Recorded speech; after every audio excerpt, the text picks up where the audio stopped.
committee meeting to order. In attendance with us, we have the members of the council that are on the administrative committee, also with additional council members. I think we're just short one. All council members are present, including Mr. Reynolds, who is currently out, but we'll be right back.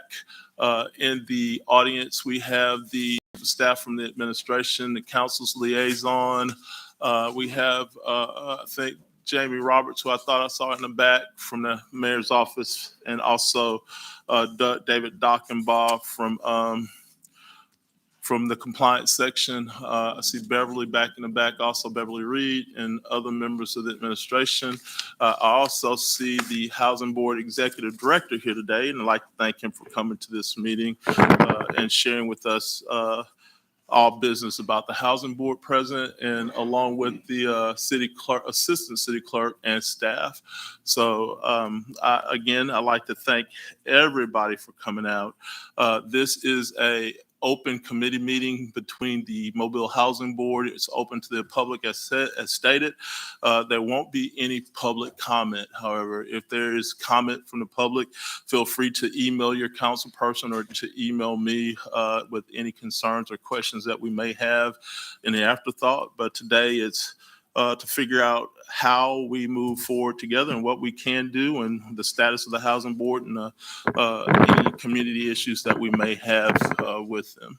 I understand that the housing board has a presentation that they like to make. Also in the audience tonight, we also have consultants from HUD here today.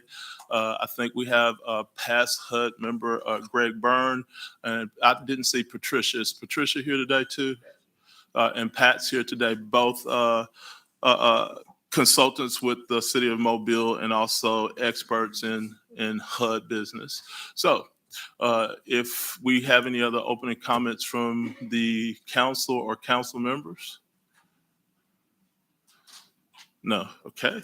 Top of the agenda is introduction of attendees, and today's attendee is the Mobile Housing Board.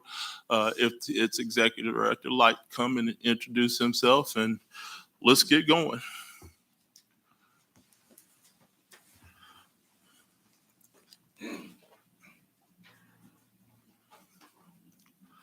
Good afternoon, members of the council. Turn the mic on. I'm Michael, CEO of the Mobile Housing Authority, and I have several of our staff members with me today. They will be a part of the presentation to you to answer some of the questions that you all may have that were presented to us in the agenda that was submitted to us. So I want to make certain that you all receive a thorough briefing of where we are as an agency, and then we can have dialogue at the conclusion of that presentation, which should be relatively short. We have with me this afternoon Kenny Neese, who's the Director of Maintenance, Casey Dickinson, who is our Chief Asset Officer, Ms. Marie Moon, who's over Resident Services. Mr. Paul Watkins is with Econometrica, well, not Econometrica, but Watkins and Associates. They are our program administrators for the Housing Choice Voucher Program. And we also have board member Roberta Swan with us as well. And I don't see any other board members here. And so we were asked to come and make this presentation to the City Council to answer a variety of questions that you all may have as it relates to the status of the agency, as well as affordable housing across the city. So frankly, I'm thankful for the opportunity in this particular forum to be able to make that type of a presentation, because we periodically, typically every month, we send you some type of update about how the agency is doing via email. And we rarely receive any response, but that's okay. You guys are busy like the rest of us. But it is good to be able to provide that type of information. So David, if you'll go to the first slide. I wanted to give you an update on the 2 regulatory agreements that the Mobile Housing Authority is under. You know that, and you heard us talk about this on numerous occasions. The voluntary compliance agreement that was with FHEO, Federal Housing and Equal Opportunity, and then the recovery agreement that is with HUD itself for severe and major deficiencies that was found within the agency when they came in and did an audit back in 2018. And so we were placed under these two regulatory agreements with timelines to get these things completed. And so upon my arrival in the first quarter 2019, we were severely behind on these items. But as you can see with the percentages complete year to date, we've made tremendous progress as relates to the voluntary compliance agreement. That has to do with 504 units, ADA, handicap accessible units, making certain that we have the appropriate number of units within our portfolio that will be able to house individuals that may be sight impaired, mobility impaired, or what have you. The agency was found to be deficient at that time. We were actually sued, and FHEO stepped in and asked us, didn't ask us, but actually charged us with bringing the agency into compliance, which we've been able to do. That's why it's 100% complete as of March 1, 2023. The recovery agreement has to do with the overall operations of the agency from a performance standpoint, maintenance, financial, compliance, etc. And to date, we're 77% complete with that recovery agreement, as evidenced by the reports that we received from HUD on 9/15/2023. And so I would simply like to say that I was concerned, but also disappointed when I made my last presentation to the council, in that when I was reporting that HUD itself had notified us, and we had just recently completed a phone conversation with them for about an hour or more, indicating that they were going to highlight the Mobile Housing Authority as a best practice in terms of occupancy, that some council members were incensed by that. It was offensive to me because the men and women who work for me and who work at the agency, because there is no I in team, their work appeared to not to be appreciated, given the fact that the agency for many decades had been laughed upon. Myself having ridiculed the agency before ever getting involved because of all of the troubles that it had been having. For us to have that type of reception was quite disappointing, but it's okay. As I shared with our team in our most recent agency meeting on this past Friday, that whether anyone within the community validates and applauds your work, HUD is not part of this community. They're judging us on the merits, and they themselves have declared that we are an agency that they want to highlight. And that, ladies and gentlemen, is a good thing. And so I want to be very clear in that our staff was disheartened by that and very disappointed. Lastly, before I turn it over to Ms. Casey Dickinson, our Chief Asset Officer, I had an opportunity to take a look at a council meeting where Mr. President indicated that the agency was supposed to have a representative at a community meeting at Revelation Missionary Baptist Church, and he was surprised that we didn't show. And maybe, Mr. President, you forgot, but I emailed you and told you I would not come because the prior meeting that I had attended, you allowed participants to tag me personally, professionally, and spiritually. And I spoke with our attorney as well as our chair at the time, and I said, that's not part of my job description. And we all agreed I should not attend. So I did not.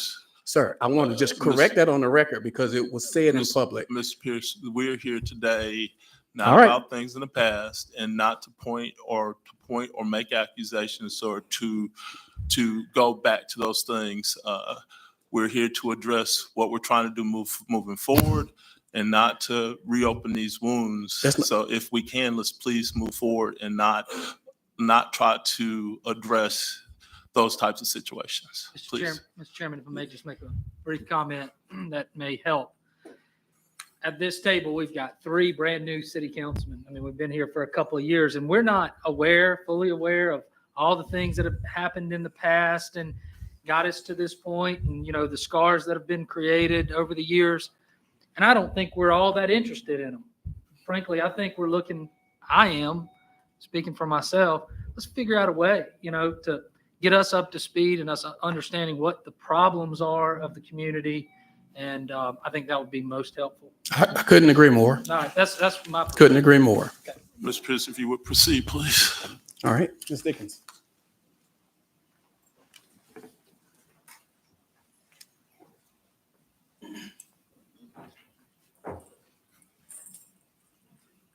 Good afternoon. My name is Casey Dickinson. I am the Chief Asset Officer for Mobile Housing Authority, and I will provide a brief update of the public housing program's current status as it relates to the benchmarks outlined in our recovery agreement. Listed on the screen, you will see the 4 categories that HUD utilizes to score the public housing program. Management assessment, physical assessment, financial assessment, and capital fund program. I will update you on our mass and pass, which are relative to our occupancy and our REAC inspections.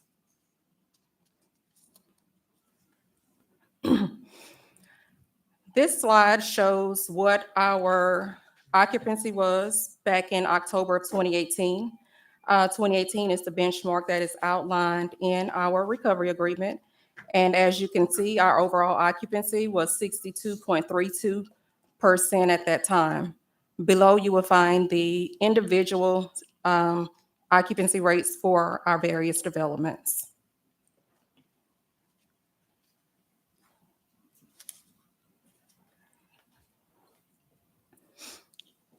As of October 2023, we are currently at 96.2%, in which we are consistently meeting the benchmark that is outlined, and we are meeting the goal every month in terms of our occupancy overall. Most of our developments individually maintain at least a 96%. However, we are still working with 2 of our sites that currently fall below that benchmark. Is it possible to ask a question right here? Sure.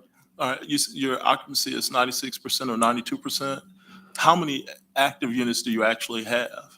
Currently, we have 1,292 units online. Online? Yes. And out of that, 92% of those are occupied. 96%. 96% are occupied. Where are those 1,000 units online at? At the sites that are listed above.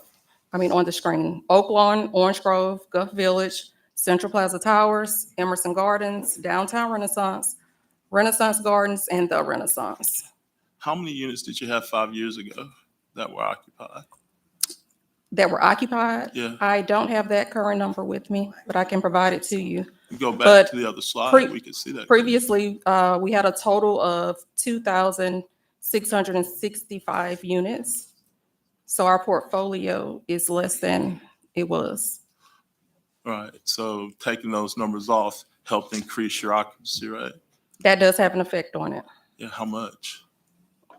Quite a bit. As Quite a you bit. see, we went from 63 to 96. Now, that does not take into account all of the vacant units. We do have sites that had vacancies in 2018 that were not taken offline.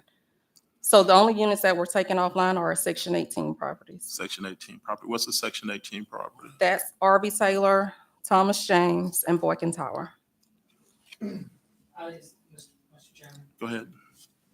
this list here and the previous slide's list, they're different Yes, they are. because The- it's R.B. Taylor, Thomas James, and what was the other one? Boykin Tower, they're not included on the previous, on this slide, And why not? because they're offline. Okay. They're all gone. Quick question too.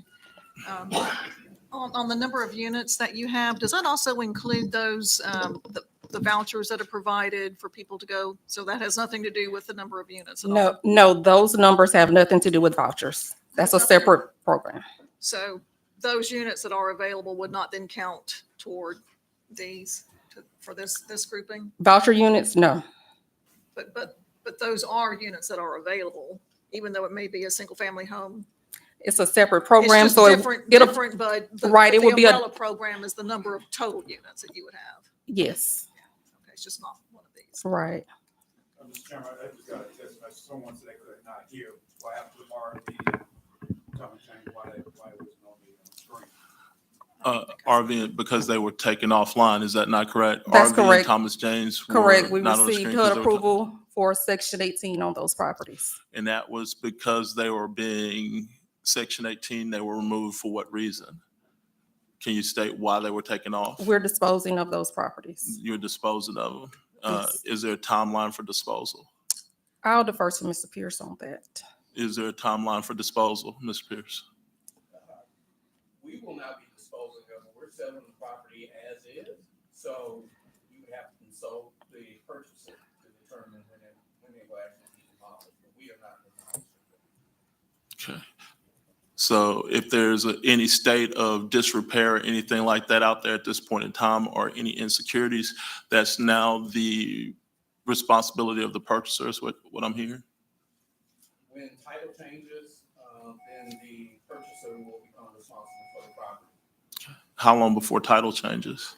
I'm not at liberty to say. Please proceed. Next slide. Please proceed. On the screen, this screen displays our past and current REACT scores. Our REACT scores are our inspections that are done by HUD, a HUD contractor, where they come out and they randomly select units in which they would inspect. They also view our site as well as all common buildings, and they give us this score in which our physical condition is measured.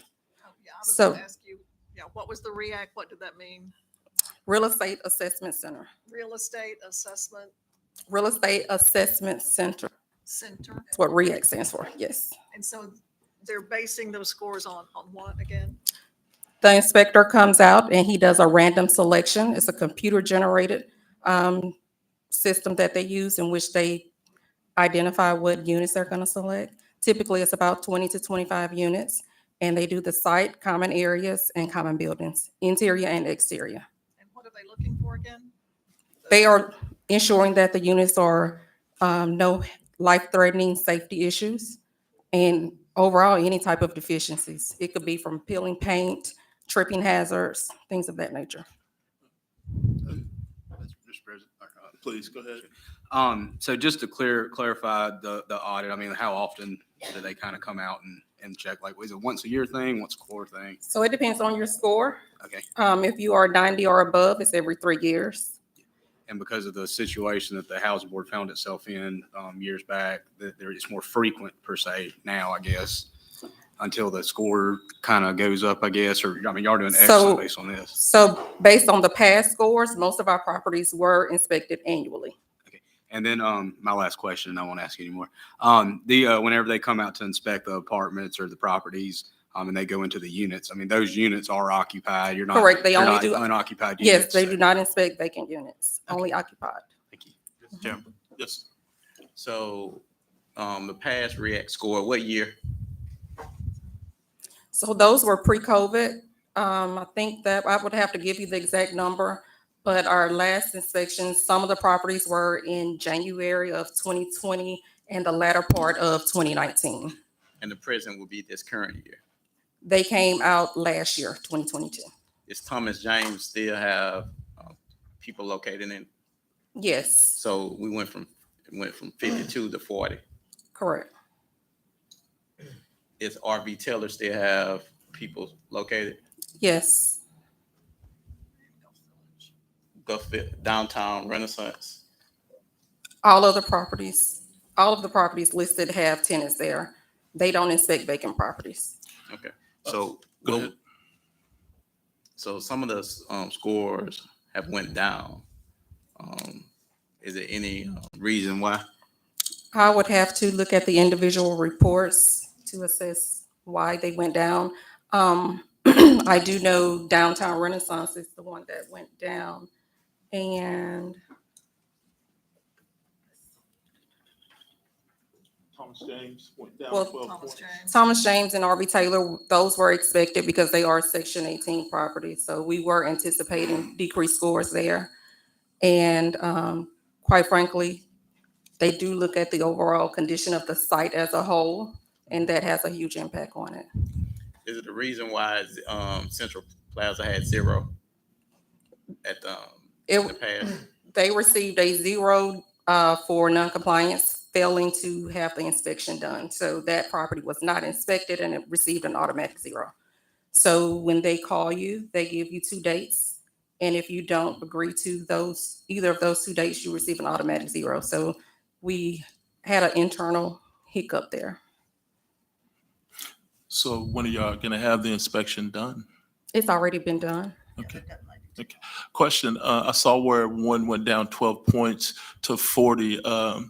I'm not sure, but HUD passing score is 50, right?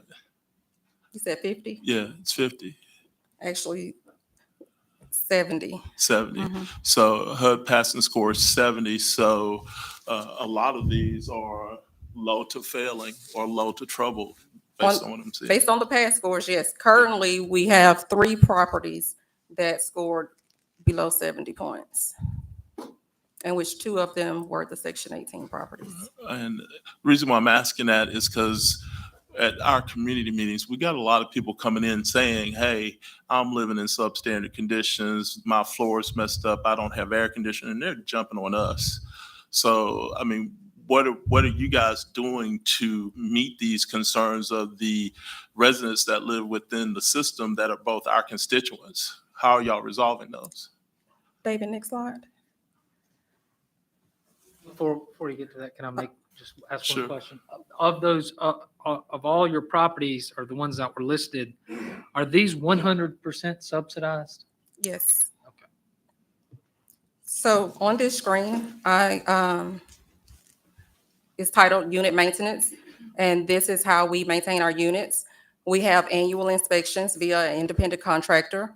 We also have housekeeping inspections via Mobile Housing Authority staff, special inspections by Mobile Housing Authority staff, and tenant-generated work orders. When tenants generate work orders, emergencies are abated or completed within 24 hours. We are required to do that.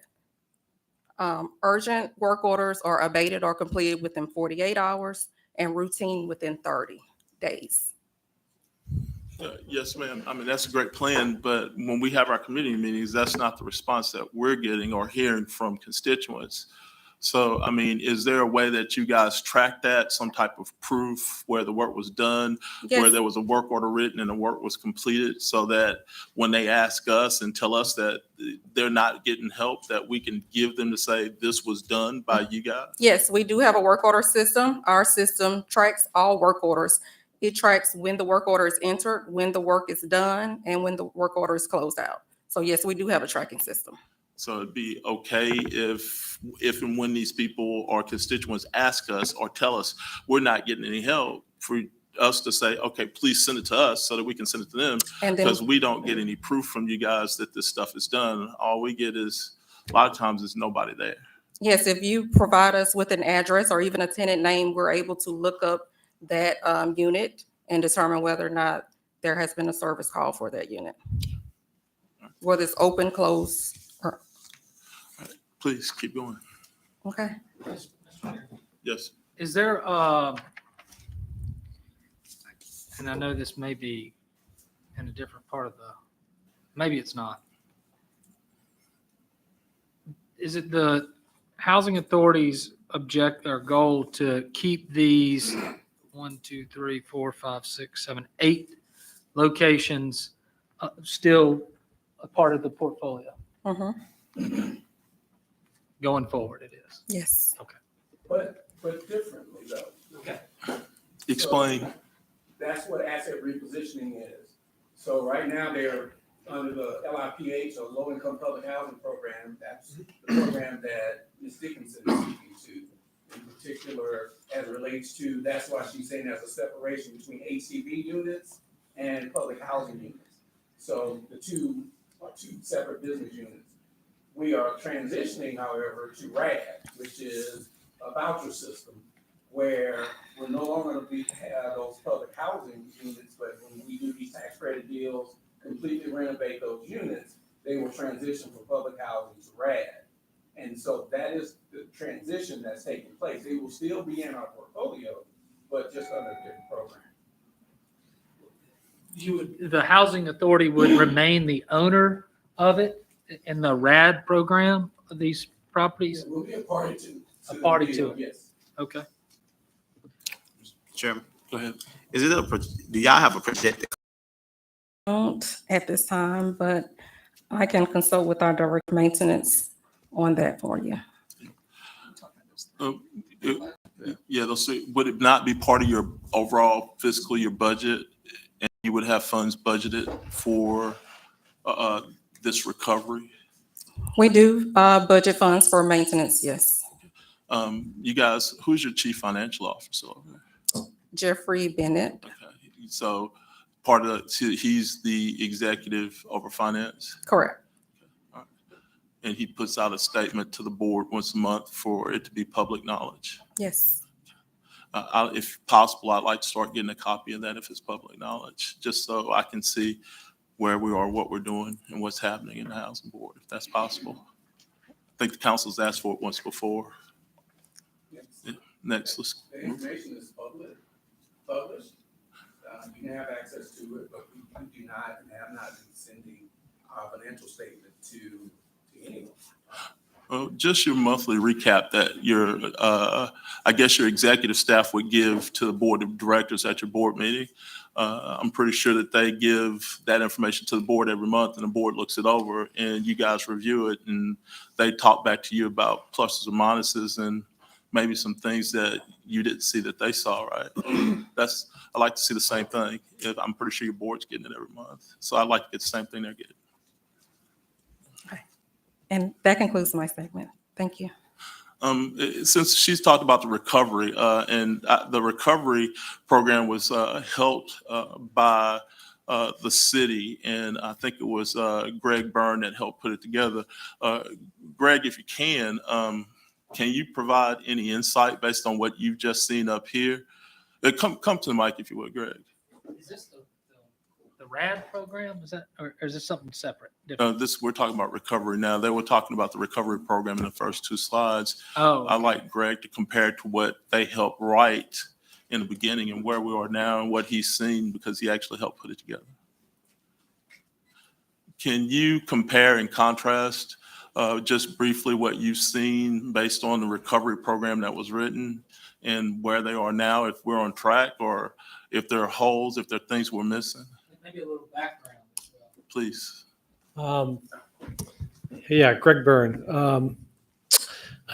So you've got two things going on here where sort of in terms of enforcement of PHAs, every PHA is subject to something called the Public Housing Assessment System, and that measures your performance, tracks maintenance, occupancy, rent collections, financial performance.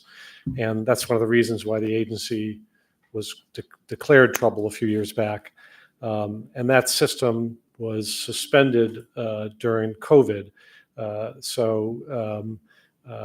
don't know whether the agency has gotten a new score since the last time. It may not have. I don't know. Have you gotten a new score? Yes. Yeah. She mentioned 20. But overall, do you have an overall new score? Oh, not yet. No, right. So we're really not sure under that system what the new measurement is. Separately from that, the Housing Authority has a recovery agreement with HUD, and that recovery agreement says, hey, there's a lot of things that were not going well. We want to see you do this, this, this, and this. And that's where Mr. Pierce showed that they've made, of the items, 74% of the items you can now check off, say we've done. But part of that is also a specific sort of something called portfolio scorecard. It said for every one of our properties, we want to see the agency move these properties and recapitalize them and fix them up. And so there's also a strategy for recapitalizing each of the properties. And the agency is moving in that direction for those. It's not according to the dates that were in the recovery agreement, but the agency is sort of has a plan to sort of recapitalize each of the properties. But we don't know really what the score is yet because HUD delayed them for a couple of years, and we're sort of waiting to see the update for it. So we don't know if they've moved from trouble to passing, is what you're saying? I don't think there's been a score yet, not that I'm aware of. No, so we don't know. So right now the HUD is really just trying to use the sort of the detailed prescriptive, do these things and check off the box as we're waiting to see what the updated score is. Do you know how long it'll be before there's a new score, Mike? I do not know how long it'll be, because they haven't telegraphed anything. But what I can tell you is with great degree of confidence that within a year and a half, we will not be troubled. You've heard me say that on several occasions. HUD, for the most part, concurs. They think within that time frame, if we stay on track and continue to do what we're doing, we will not be a troubled agency anymore. Hence, the reason that they're highlighting us. We didn't ask them to do it. They called us and said, you guys are really doing this well, and we want to profile this to other agencies around the country. Mr. Byrne is correct. He co-authored the recovery plan that we have in place that we're executing now. And so it's an outstanding plan, and it's starting to yield dividends for the agency, hence HUD's response to us. So it's working just the way it's supposed to. It's a great plan. And is there a plan from you guys to move forward, a strategic plan in writing for beyond your year-to-year makeup? You adjust your plan as you move forward. So is there a continuation of the plan based on your improvements? Yes, the recovery agreement, well, not the recovery agreement, but our repositioning plan carries us all the way to 2030, I believe it is. So it addresses every property in our portfolio. And so we're dealing with the first phase of that right now, where we have engaged, and this is in the update we sent to you, 3 developers right now: CPT, Central Plaza Towers, Oaklawn, and Orange Grove. We have a group of developers now coming in on Thursday, which many of you are familiar with, that particular development group, looking at Oaklawn. And so that's the first phase. And then the second phase will more or less include the balance of our portfolio. That's not obviously Central Plaza Towers, Oaklawn, and or Orange Grove. So that plan takes us up to about 2030. Greg, if you would. And I'm sorry, on that thought, and that's in an effort for the recapitalizing. Yes. So recapitalization. So what HUD does not allow you to do is we can't go to the bank and borrow money against the asset because we don't own it. They have a deed of trust to it. So if we don't receive the funds from HUD to repair them and or renovate them, it doesn't get done. And so when you look at what HUD typically appropriates to the agency, which is somewhere in the neighborhood of between $6.5, say $8 million on an annualized basis for capital improvements, which is maintenance, upkeep, and those types of things, that's spread across the entire portfolio. And that's woefully insufficient. They recognize that. The other thing I think that many people aren't taking into consideration is that our portfolio is old. When you look at Thomas James Place and R.B. Taylor Plaza, that's what World War II construction for folks who worked out at Brooklyn. And so it has languished over the years, not just recently, but for a couple of decades. It got to the place where it got to be obsolete. HUD would not spend additional resources on it, and that's why we had to demolish the property. Can I just follow through on that? So to recapitalize some of these old aging assets that you have, the only way for you to do that is with money received from HUD. Did I understand that If we correctly? do it ourselves, that's correct, but HUD is not able to provide those resources like that anymore. I mean, I don't know what they were able to do 15, 20, 30 years ago, but today's environment, HUD is making a concerted effort to help agencies understand that repositioning is really not an option. This is the next step or next phase of how you get public housing done. And frankly, it's cheaper for them to do it that way because they don't own the property, which then means they don't have to prepare it. They don't have to maintain it. All they're doing is then providing a voucher to our program participants who then we help go find these units. They sign an agreement with us to make units available and they pay the agency a fee. So this is that RAD program you were talking Exactly. about. That's the transition. That's, you know. So you get out of the asset by, you're not running it per se, you're securing units that you can allocate money for people Correct. to stay in. And that's the long-term goal really for all the assets in the portfolio. But we won't get, I mean. It's just going to take time. It's not like this We can won't happen. divest ourselves of everything. Yeah. But they're still gonna flip from public housing to RAD. What RAD does is allows us to capture greater rents, but and you get less dependence on HUD because you will no longer receive capital improvement funds. Okay, and then, but then there would be, it wouldn't all be 100% subsidized in that scenario either. You'd have people that were subsidized with people that are not subsidized at all, and some that are partially subsidized. That could exist. It exists now. It does, okay. So tenants aren't zero, all of our clients aren't zero rent. Many of Okay. them, they can't pay more than 30% of their adjusted income for rents. The difference is made up by the payment to the landlord. And so, Ms. Gregory, the difference is we don't own the properties that our tenants in the HCD program are leasing. They're privately owned. We have a contract with the owner. But Mike? It's going to be a lot of up and down for you. That's okay. I need it.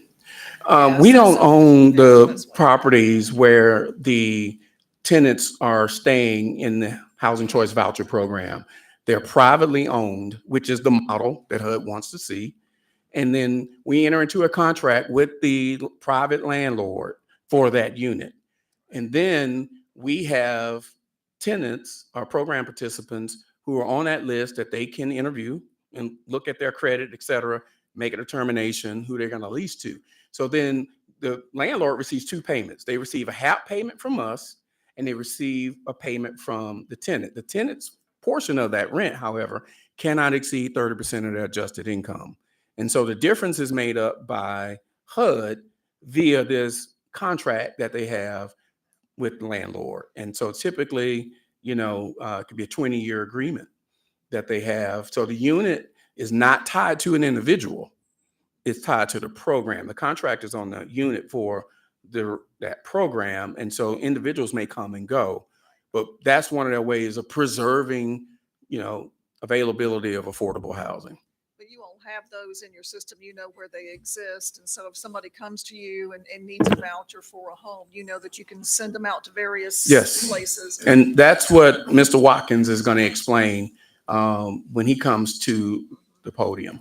And that's why I asked for the information from the city about where these 1,000 homes east of 65 will be located, because we'd like to find out who the developers are so that we can get in on the front end prior to the dirt being turned and all of those things, talking to them about the vouchers that we'd like to place there so that we can house individuals. At present, and Paul certainly can correct me if I'm wrong when he comes up, but we already have agreements with landlords for north of 300 units that don't exist today. And so frankly, that's the changing role of the housing authority itself.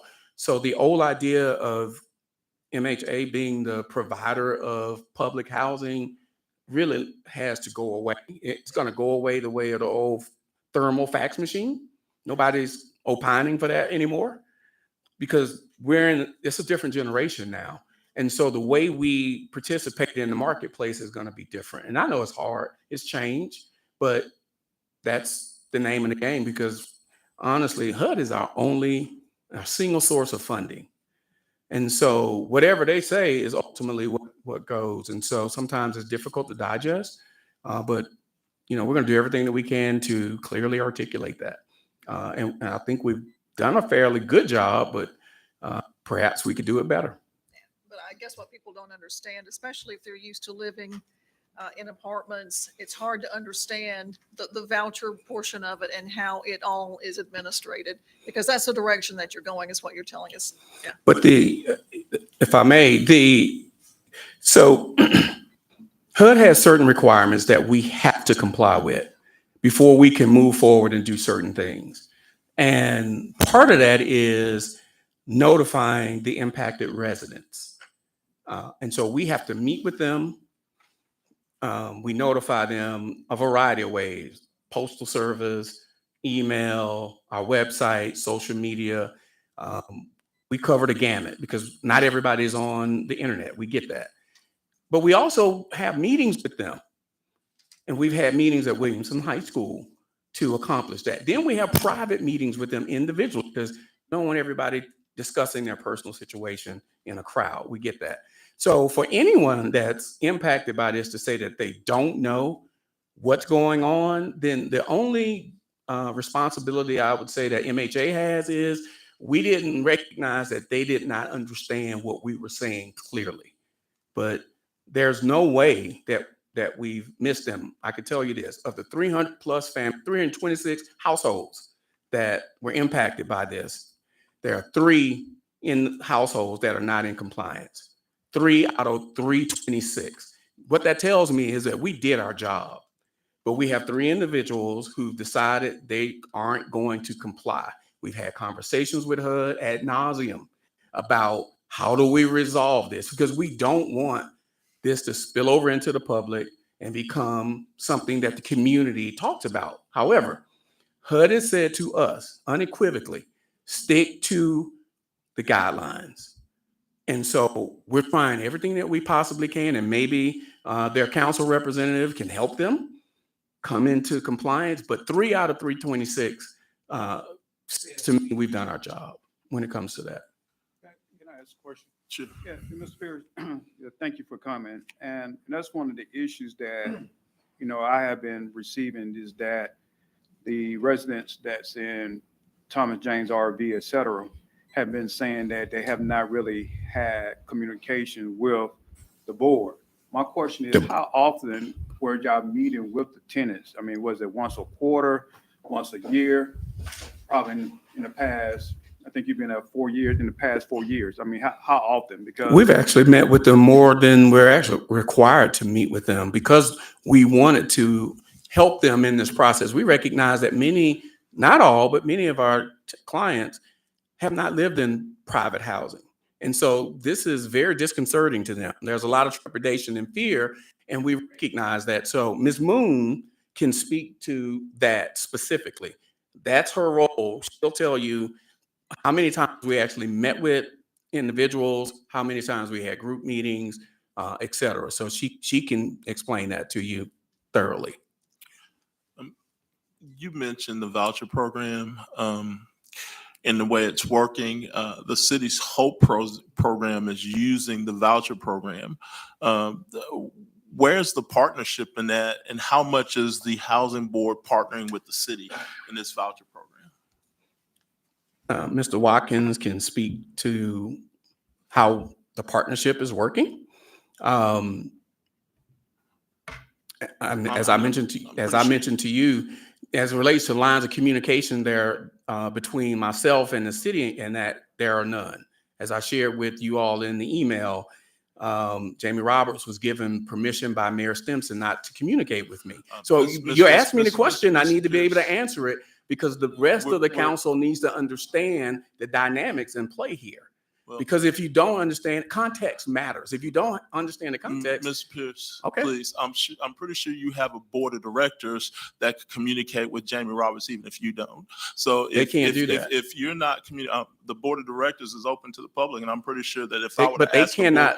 That's Pierce, an I'm not- executive function. I'm pretty sure that if your board knew Okay. what was going on, anybody could ask your board what was happening. And even if you ask a board member, 9 times out of 10, they don't know what's happening. So I'm pretty sure that if we would ask somebody something, I mean, it doesn't always have to come from you, but I mean, there's other ways of communication other than directly from you. So if you wanted to communicate, I'm pretty sure you could. Now, I'm not, again, I don't want to point fingers. We're trying to get somewhere, and we're going to need you, and I'd like you to be a part of that. So I would like you to see that we're trying to get to a point to where we can all work together here. I don't have a problem with partnership. I don't have to like you to work with you. I'm a professional, but you cannot work with someone who doesn't work with you. So you don't have to believe me. You can just believe our staff. But I understand. I understand the reason and the why behind this. So Mr. Watkins is up next. If anyone has any further questions of me, I'd be happy to stand here and answer them. If not, we'd like to have him help bring you up to speed on HCV so you can ask those questions. Let me ask another question, Mr. Pierce. And some of my residents is in this room too, and they really don't have a clear understanding. Is RV, Thomas James, Burnsville, are they coming back, or is all that property going to be sold? What is the future in that area? I still am having difficulty listening to you say they don't understand because they've all been briefed. And so this is the same question that's being asked by the same individual time and time and time again. And, we've answered it sufficiently to the degree that HUD has said, you've checked every box, you've done every single thing that you're required to do. And we've gone above and beyond that. But it's my understanding that there are some individuals don't want to accept what's happening. And to some extent, I can understand that. And so, we can continue to have that same conversation time and time again, but it's fruitless at this point, to be honest with you. Well, all eyes and ears on you right now. Could you just one more time? So as you know, we agreed to sell the property to the Mobile Airport Authority. I want to say probably a little over a year ago. And we had initially indicated that we were going to try to preserve some units because of the severe housing shortage that everybody acknowledges is not a Mobile problem. This is a nation problem. And there was wide criticism of our attempt to just even talk about it or consider it from the community, from elected officials, both on the council, at the state legislative level, community leaders, et cetera. Everyone was concerned about gentrification and pushing people out of the community. And so what we had initially intended to do was preserve a triangular shaped piece of property on the northeast quadrant of what's called RV Taylor Plaza. That's 193 units. And we wanted to also preserve about 90 units on the Thomas James side of the property. It's on the southwest corner, from the southwest corner of Michigan Avenue and Duval Street. And no one liked that idea.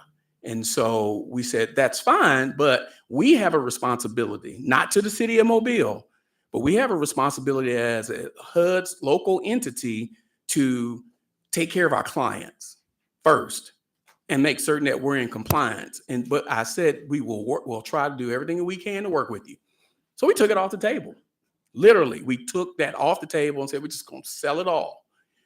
It was articulated to me that the city wanted to get that triangular piece that I mentioned that had 193 units on it. They wanted to work with a developer to put 80 cottages there, which was shocking, given the fact that there's already a shortage in housing.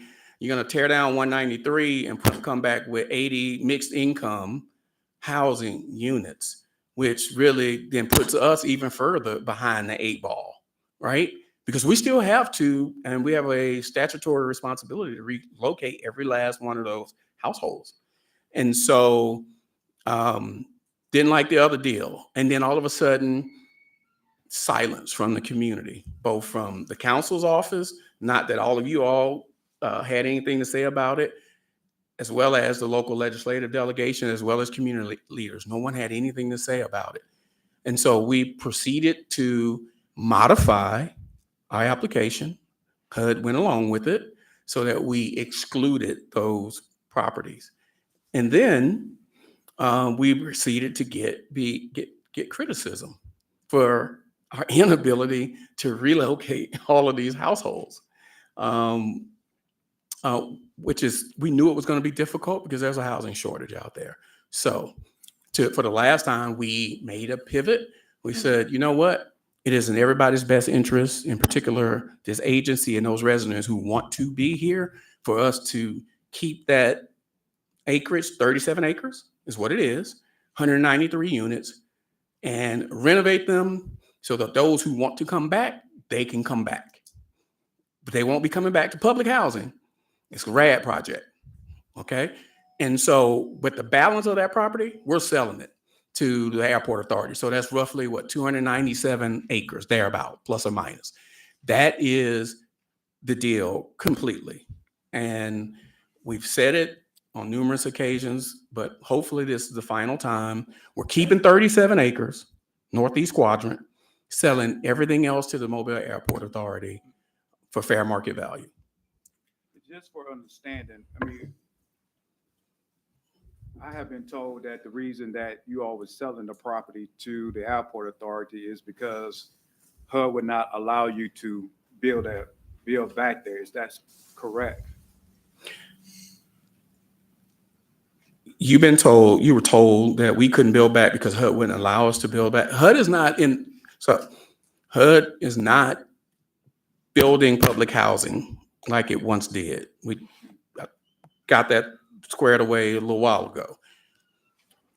If any development would have taken place there, it would have had to been 50% of whatever that footprint was, but HUD isn't funding that anymore.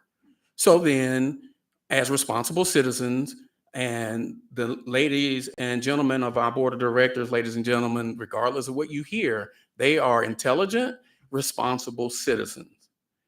They and we all considered what's the highest and best use for this, given how Mobile is changing.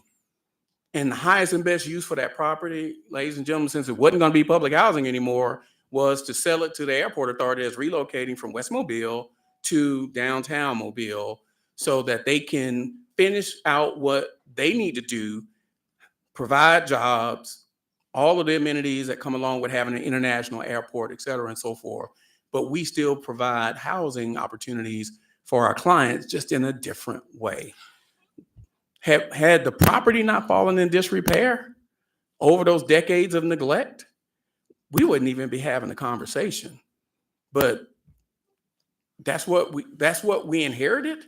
And so, as Mr. Byrne stated, HUD put us on a recovery agreement, and it listed all of those things that we needed to do, and that's what we've been trying to accomplish. We have no objection to working with the city to provide safe, decent, affordable housing within the community. The challenge for us has been that decisions have been made without even talking to us. We hear about projects that are going to go at Orange Grove or this place or that place. No one has ever spoken to us about those things. So therefore, it's inconsistent that we could be on the same page because we haven't spoken about those things. And so there is a breakdown in communication. I will acknowledge that, but I will not take full responsibility for it. I've said to our prior chair and our current chair, I can work with anyone.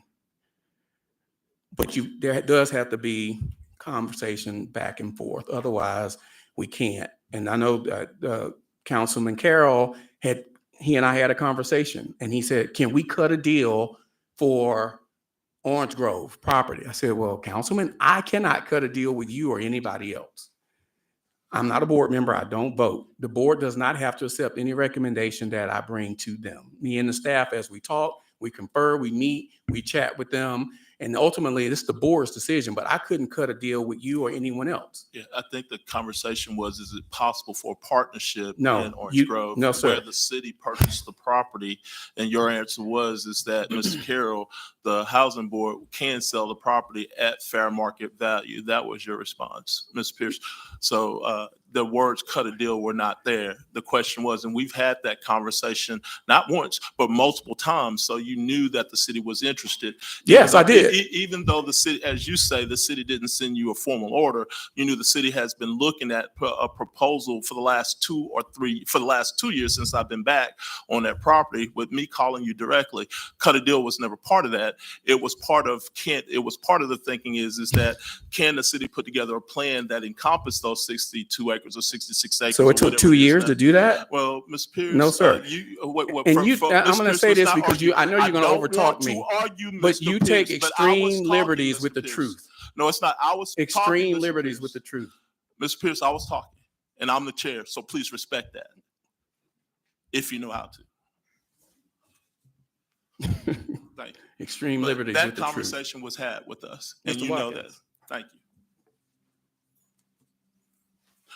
There was a question asked about the RAD program, and knowing that the RAD is a private development. The question is that how is the housing board tracking the people that have left the Birdsville properties? So in case when those properties are coming back under the RAD, how do they know who to reach out to? Can somebody answer that question? Are they being tracked, and how do you find them to bring them back if you're going to have a RAD with a private developer? Can anybody answer that question? Sure. Good afternoon. To answer that question directly, every single person who is under the repositioning and being relocated receives a tenant protection voucher. That's the title of the voucher.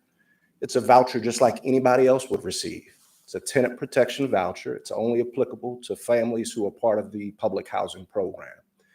Those families are put in our system from an operational standpoint. Those families are put in our system, identified as Roger R.V. Taylor, tenant protected voucher, or Thomas James, tenant protected voucher. That's how they're coded. So any person who receives a voucher from those developments will be identified in our system from an operational standpoint under that tag, that voucher tag.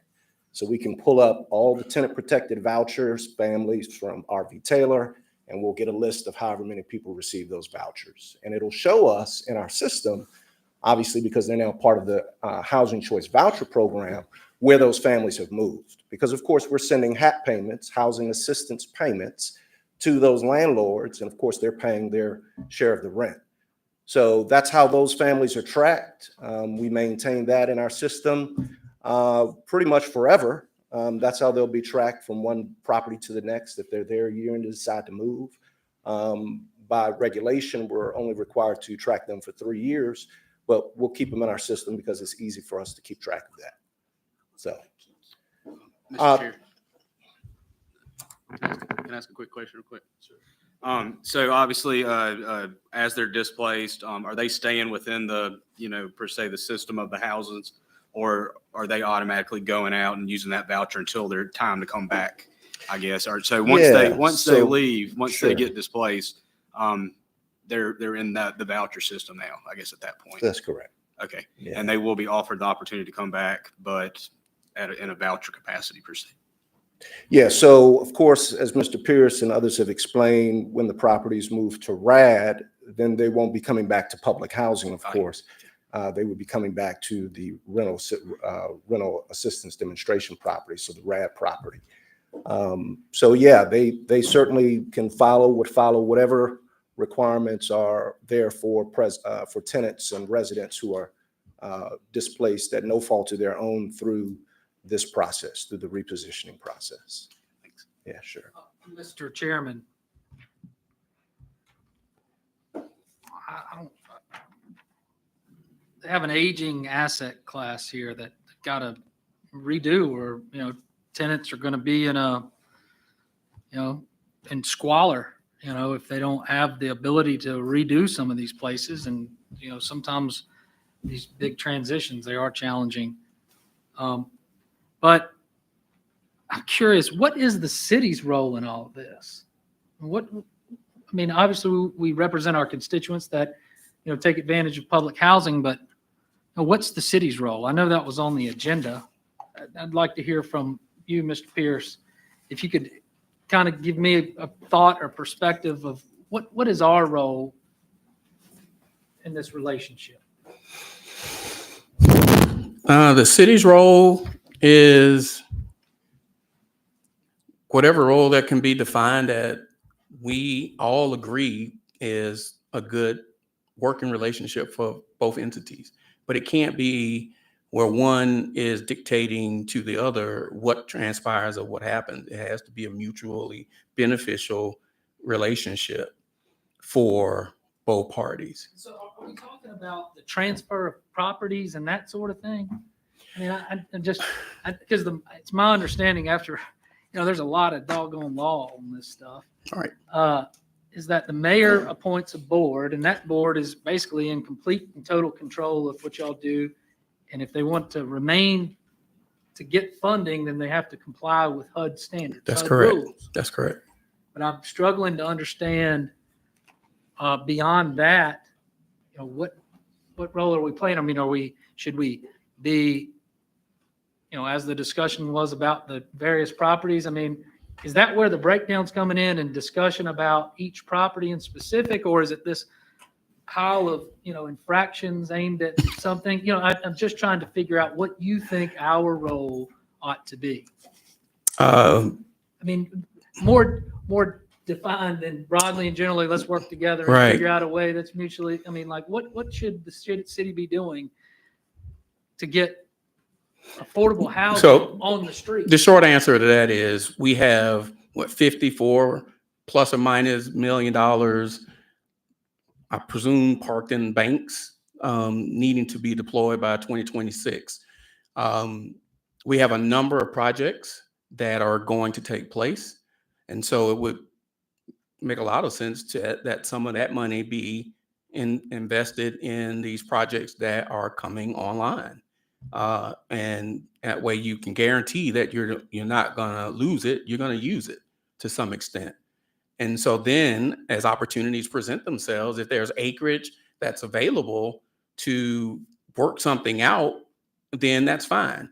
The city made an overture to us some time ago, I would say probably 3 years ago, where I received a letter from the mayor that said definitively give us $30 million worth of property. Give, GIVE. They said it 3 times. I couldn't believe it. First of all, HUD would never agree to that. They would never allow us to agree to that. We would never push that up to HUD because it would have just been another one of those Mobile's up to its old habits again. And so we just categorically said, no, we can't do that. And then this is how you get to, when you look at the regs, how you're able to dispose of property. And so the city then said, hey, yeah, we're interested. And then a year and a half, almost 2 years goes away. We don't hear anything. We don't get a specific plan. We don't get anything.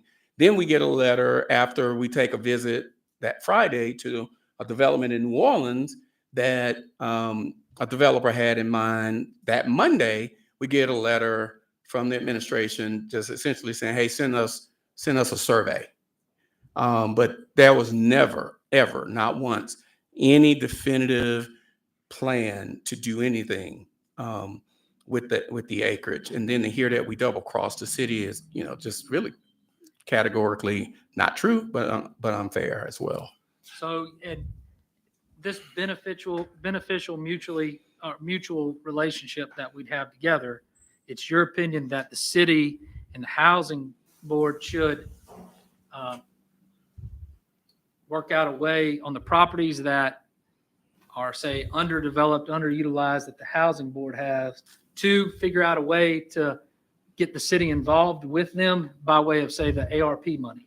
That's correct. Does that summarize what you're saying? That's correct. So right now And who would own these sorts of properties? Would the city own them? Would the housing board own them? Would some other entity? It depends. Could So it be all of the above? it could be any of the above. We could do a long-term lease. So let me tell you what our primary goal is. And I heard Councilman Penn talking about, a lot of the housing is rental housing, and affordable home ownership should be a component. And I agree with you. But one of the challenges that a housing authority faces, and low to moderate or very low income individuals face, is if you do not have some type of restriction associated or tied to that land, then eventually, if it's left to market forces and fair market value, yes, the fear of gentrification ultimately will take place because you're going to sell it for more than you paid for it. And the next person is going to sell it for more than they paid for it. And then the individuals who were originally that housing was set up for, they can't live there anymore. And so one of the mechanisms that we would like to use and we considered using, not necessarily every time, but in many instances is rather than selling it, lease it for a nominal rate for 99 years and ensure that those units where you don't get the dirt, you get the house that's built on the dirt. And then you can cap that at 10% of whatever they paid for it. And you guarantee that that house essentially stays affordable for the long haul, because outside of that, market forces, fair market is going to ultimately change, in particular in Orange Grove and close in proximity to downtown. But there's a way for us to work together. Roger Williams' property is sitting there undeveloped, the northern quadrant. We already agreed to a recreational easement with the city for the trail, the Greenway Trail and all of those things on the lower quadrant that had some contaminants on it. Got about 30 to maybe 40 acres above that that's not spoken for at this particular point in time that could house either single family and or multifamily developments there. So that's a ready-made project essentially because we want the housing. It doesn't have to be 100% of our vouchers either, Sure. but we want the housing. While it's on the top of my mind, but the demand from your organization standpoint to move Oaklawn, Orange Grove, or the ones that have not already been taken off the line, the ones that will remain, the capital demand still will remain for these other locations. And the sale of these other properties would help fund these or these cooperative agreements. I mean, how do you get the capital to all these ones? That Tax credit deals, 4% tax credit deals with developers. That's how you capitalize those things and develop them. Yeah, but And you have to then, be careful there though, because you have certain distances between I developers understand. that you can't do that. So they all can't be done that way. we understand that. Your lease thing that you're talking about sounds more like a land trust than a lease in the way you're operating it. Because in order to maintain forever affordability, the dirt has to stay with you. So that's not a lease, that's a land trust. So I know what it is. So, I mean, you're making a statement as a lease here, but I don't know if sometimes, in my opinion, I don't know if land trust is the best way to go. It generates other things and it may work in some places, but I haven't seen it work here yet. I don't think we have one, do we? We don't have Right, I one. didn't think so. But what you just explained in detail is a land trust, not a lease. So that's totally different than the pictures and statements you're making based on which. That's if we're talking about transfer of a unit that can be sold. The units that are the lease that we're doing now, that's not the case. But you're correct. Yeah, I but agree with you. When you were talking, you said you could sell the sticks, but the dirt will forever be Right. the possession of the house. I didn't include land trust, but you're correct. I agree with you. So, but in actuality, the long-term goal here is, and I want to get through the whole agenda here too. So we're in the role of the housing board, but the collaborative initiatives, we need to get down to that at some point. We're already been here at least an hour. But the overall goal again is to have some type of working relationship with the housing board. And right now, as I said earlier, there has to be a clear line of communication, if you want to or not, where there's a clear line of communications every day. And for what you just said about no response and a letter about the surveying, all it would have taken is a simple phone call to pick up and say, what's the intent here? It doesn't take much. I mean, there's a council of president here if you don't want to talk to the mayor. There's other council members here if you don't want to talk to him. We're not talking about me. So we're talking about the agency. So let's move the presentation along. But you said a communication. And I'm saying overall, anyone from the housing board, if there wasn't proper communication, could have picked up the phone and made that. So I will summarize what you said and say, in roughly 2 years, the city never produced anything that we could act on, and they didn't. Period. Right. So let's go down to this collaborative initiative stuff. So you not want to hear from Mr. Watkins? I thought he was just up here. Does he need to come back? Yes, he is. Come on, Mr. Just getting Watkins. started.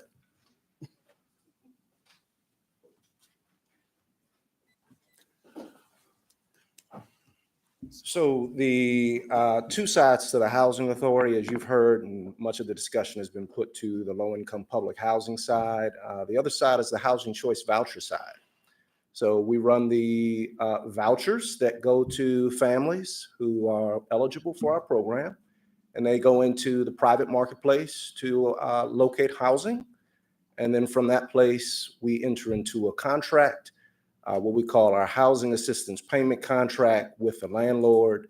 And we pay the landlord directly on behalf of the family, the portion that of the rent, and then the tenant, our participant, pays the other portion. The housing authority does not own any of those properties. We're required to do an initial inspection prior to lease up. That's called a housing quality standard inspection. We have inspectors that do that. And then we do that inspection once every 2 years. We're on a biennial schedule. So once every 2 years, we will repeat that inspection, identify any deficiencies, and send those notices to both the landlord and the participant. They make those corrections, payment continues. They don't make those corrections within a requisite period of time, we abate those payments. Abate simply means we don't pay, okay, until those corrections are made. So just a few facts about our program. MHA is the second largest HCV program in the state, just behind Birmingham. We have 4,573 vouchers, and that is continuing to grow as a result of our tenant protection vouchers being added, as well as emergency housing vouchers that we've received, part of our special program vouchers. Currently, there are 3,884 families being served with those vouchers. So the way our program is judged by HUD is either one of two things. It's either, amongst other criteria, which we'll show you in a minute, but it's either you're maximizing all of the vouchers. So in this case, if we were maximizing all of the vouchers, you would see 4,573 vouchers leased. No more vouchers available to give to any family. Everybody is in a property. That would be great if we had money for that. Okay, so the other way that HUD looks at that is they give you an annual budget. And our annual budget, as you see on the screen, is $34 million. As you can see, this includes nearly 10% of reserve funds between HUD and the agency. 23 projected year-end HCV budget utilized, which means at the end of the year, how much money would we have spent out of that $34 million? Right now, it's showing at 98.7%. 2 month, we're at 101%. And so we'll have to slow down a little bit so that we won't obviously run out of money, right? Sure. A $34 million budget, and you said you only have 2% of that left, right? Yep. Well, at the end of the year, we will hopefully have that about. Does that include your capital budget or is it separate? Two separate programs. So All of what we talked about before has nothing to do with housing choice voucher. Okay, so Yeah. I was just wondering because I think I read or saw somewhere where there was like a $6 or $9 million carryover in capital budget from last year to this year or the year before that year. It seems like the whole capital budget was carried forward with nothing spent. That's what I was asking. Yeah, so that's in the public housing, Uh-huh. right? The regulation requires that you have 2 years to obligate funds Mhm. that HUD provides. So if we get money this year, we have 2 years to obligate those monies, right? So if we get $9 million this year, we're looking over a 2-year time frame to obligate those funds, and then 4 years to expend those funds. So HUD provides us 4 years to expend all of the money in capital fund program that we'll receive this year. So you may see run over like that, but it's Yeah. accounted for in what has actually been committed versus spent. So that money was given to you guys a year or two ago with 4 years to spend it is what you're That's telling me? correct. Yeah. And is there a way for everybody else to know when you receive that money so we'll know when it has to be expended? So all of this is public. You can literally, in fact, I was going to just mention, if you want to go and find out any of this information that we're sharing, you can go right to the HUD website, right? You can go to HUD.gov and put in there /dashboard. There's a low-income public housing dashboard, and there's an HCV dashboard. These are national numbers that HUD provides to every single, to the public. So everything we're going to talk about today, everything you've heard for the most part in terms of actual scoring and how these things are measured, you can go right there and see it. But it seems like that's so encumbrance to go to a national website when you guys could just put it right here on your local website. Just sharing with you. This You know, I mean, information it is seems like publicly it would be available Public. for anybody to go to the dashboard to I'm see just it. not that educated to go to know where I have to go nationally to find something locally. I'd rather just click on the housing board and get it. You know what I mean? Yeah. I'm But just- might be a good idea to add some links there, just the Yeah, it would national be- it would be dashboard. Great. You Okay. know, be hard, make it easy to find. Yeah. Mr. Chairman. Yes, sir. So based on what we heard earlier with the rental assistant demonstration, the move that HUD is making towards this, let's say the housing authority is successful in this endeavor and, you know, moving all or majority of their assets to RAD, will the number of vouchers increase as a result of that move? Yes, And what's the mechanism of that? So when they figure out you're sure. substantially completed on a particular project, they go ahead and allow more vouchers? Yeah. I guess I don't understand how that works. Sure. So from a mechanism standpoint, when you go through the RAD process, there's a lot of steps involved. One of those steps, and the very first step, is to get what you call a RAD CHAP, Commitment of Housing Assistance, right? So the RAD CHAPs are issued based on your full plan that you've submitted to HUD, right? Once HUD reviews that, they say thumbs up, they issue a CHAP. To my recollection, I think we've received CHAPs on all of our properties, all of the public housing properties that you want to convert into RAD, right? So that's the very first step. Once you get a CHAP, that's HUD saying, we see your plan, it's acceptable, right? And we're going to issue you a commitment for funds, right? Then it goes through a number of other financial commitments, right? You actually have to get your plan together. No, we're not talking about capital funds at all. We're talking about moving public housing, which is the Section 9 program, right, to a different platform, funding platform, right, which is the Section 8 platform, or you can do another one called PBRA, right, which is managed by multifamily. It wouldn't involve us in that sense. So this is taking property that is under Section 9, low-income public housing, and converting that subsidy to a Section 8 voucher, right? That voucher would then be applicable to those units, right? So you have to say, okay, well, what are you going to do with the property? We're going to recapitalize the property. And that's where HUD releases DOTs. You can walk through the process with your selected developer, getting whatever funding you need. Maybe it's CDBG funding. This is you talk about, you know, collaboration. Maybe it's CDBG funding. Maybe it's home funding. Maybe it's all of these different kinds of funding. Private funding, absolutely. Tax credit funding. All of this kind of funding to make up the monies necessary to redevelop the property for whatever that plan is, right? Maybe it's we're going to take this property and, you know, turn it inside out and make it brand new, tear it down to the sticks, keep the structure and totally rehab it, right? Maybe it's we're going to demolish it all and build something brand new, right? So there's lots of ways you can go about the redevelopment or repositioning process in that respect, right? But these are the funds, and that RAD voucher is ultimately what is then used to fund the operation of that property, in addition to tenant rent. People got to pay the rent to stay, right? So those combined make up the funding that supports the operations of that new, brand new now, or redeveloped development. Okay. Mr. Chairman, so as you're transitioning that, because again, HUD, gone are the days of, you know, what we formerly known as public housing. Right. And that's not just y'all. I mean, that's coming from federal. That's, you know, And it's nationwide. Yeah, doing something different. Yeah. As that's coming in, obviously, you know, not to beat a dead horse here, but obviously there's, you know, some of these properties that are currently owned that are, you know, their recent REAC score is a 40, is a 57. So, you know, obviously there's need for capital to continue to operate as is and get it up to speed.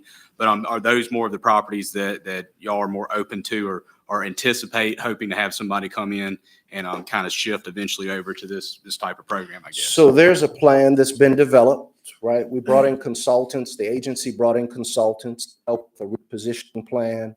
All of that was shared with the board. The end result of that was submitted to HUD in the form of, here's what we plan on doing with these properties. HUD said, thumbs up, we're going to issue you a RAD chat, the commitment for housing assistance, right? For what? For what it is you presented to us. So in all of these properties that they went through, all of those properties have now received a RAD chat. And obviously every property requires something different, right? Over here, we may tear down and rebuild. Over here, we may go in and change it. So each property has its own defined plan. But at this point, you can speak to somebody who might want to come in and redevelop these properties and say, hey, here's my chap. And that's worked into the plan per se. That's right. Moving forward with that property. That's right. HUD wants to make sure, obviously, you can execute. Right? We're not just, offering up something that doesn't really mean anything, that we're not actually able to move forward with. And that's where the private sector developer comes in. Why? Because, MHA hasn't developed property in, 50, 60 years, right? Right. Is this potentially that 2030 mark that you have out there? That's of right. Hopefully executing this plan. That's right. And by 2030, you That's fully right. transition met HUD's requirements or HUD's preference, shifting everything to that program. Yeah, I mean, that's exactly right. That's the plan. But of course, in development, if you've ever been a part of developments, you start out, you say, hey, by June of 24, and then you're up in June of 25. That's real world. That really happens, right? So while the target is 2030, we live in the real world. Well, just because you said 2030 doesn't mean it's 2030, right? Yeah. Chip. Just clarify that one that you mentioned at the 40%, that's one of the ones that's being demoed. Okay. Thomas James, R.B. Taylor, Boykin, those are coming off. Okay. So they won't be on. And potentially opening that property up for another type of use through housing eventually. That is the goal, I guess. That's the property that is being sold to the airport authority. Okay. That's all Michigan Avenue. Okay. I got you. Mr. Chairman. Go ahead. So the y'all already got a projected cost. I asked that earlier today. For those properties, for how much it would get it back to the I guess the level that it need to be at. You mean to recapitalize the Yes. properties? Mhm. Yeah, so again, that's part of our strategic plan. That's part of the information that we have to submit to HUD to say, hey, this is the amount. This is what this property is. Not RV Taylor, but maybe Oaklawn or something like that. Certainly they can speak more clearly to this. I'm on the HCV side, but the idea is you have to submit a plan to HUD, right? So To it's say this already- is so what it this is a property plan. needs. Yeah. Yeah, absolutely. Is there a written Absolutely. plan that's ready to be submitted to HUD? Is the It's been question. submitted. We've Okay. received the chaps already. Okay. So y'all have submitted a plan to HUD. And the developers are coming in town, going through the property, walking the property with our team, looking at it, and then going back and coming back with what they believe to be the best scenario to refurbish these properties. Was there any communication between us and when I say us, meaning the city and the housing board? Even though you guys, I guess, would have complete autonomy on the property because you own it outright. Yes, you guys, again, you receive monthly updates. You said you received, I haven't seen anything. So I know you didn't send it to me. So when you say you My received, executive who, assistant, sends this information to our board, to council, to the county commission, as well as legislative delegation and the media. have you gotten a copy of And this? Cesar? so she can go back and see if somehow, they're not coming back as gone wrong address or anything like that, but you can go and see if they've been read or open. But yes, we've been doing that for quite some time. I don't remember getting anything like that. Jamie, have y'all been getting anything? No? Beverly, y'all? No? No, they wouldn't, the mayor received that information. And I believe also perhaps maybe Chief Barber. So just the mayor and Chief Barber then? Because you say y'all, I haven't seen it. No, you didn't hear me. The council also gets sent to all of you. So if there's some reason why you're not getting it, I now know that, but Alicia Brown would have sent that information Lisa Brown. So we'll go back and make sure that there's not a problem with the email. I'm gonna look right now, but please continue. So the last bullet there is just description. It shares what we call per unit costs. Every voucher that a family uses has a certain cost that's associated with it, meaning the dollars that we are supplementing rent for. So currently it's $739 on average.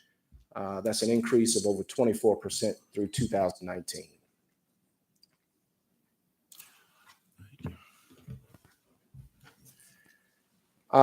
As part of our portfolio, we have special program vouchers. We have a total of 412 special program vouchers. Again, it's the second largest pool of special program vouchers in the state.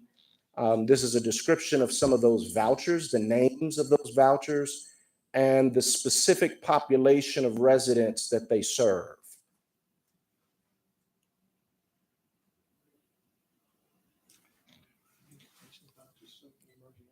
So certainly any questions you have about that, we can answer. Next slide. Just our performance. We are evaluated through HUD's Section 8 Management Assessment Program, what we call CMAP. Okay, and it measures performance across 14 areas of operations for our program. Okay, in 2019, we were considered standard with a score of 79. Out of 145 points, we scored 115. 2021, due to COVID, there was a waiver and we were not evaluated. So the most recent evaluation is 2022. We were rated a high performer with a score of 92. That's could be read percent. Okay, 133 out of 145 points. In 2023, I think I mentioned this, our current budget expenditure is 101.9%. So we're the seventh largest in 2023. We are the seventh largest increase in vouchers leased statewide.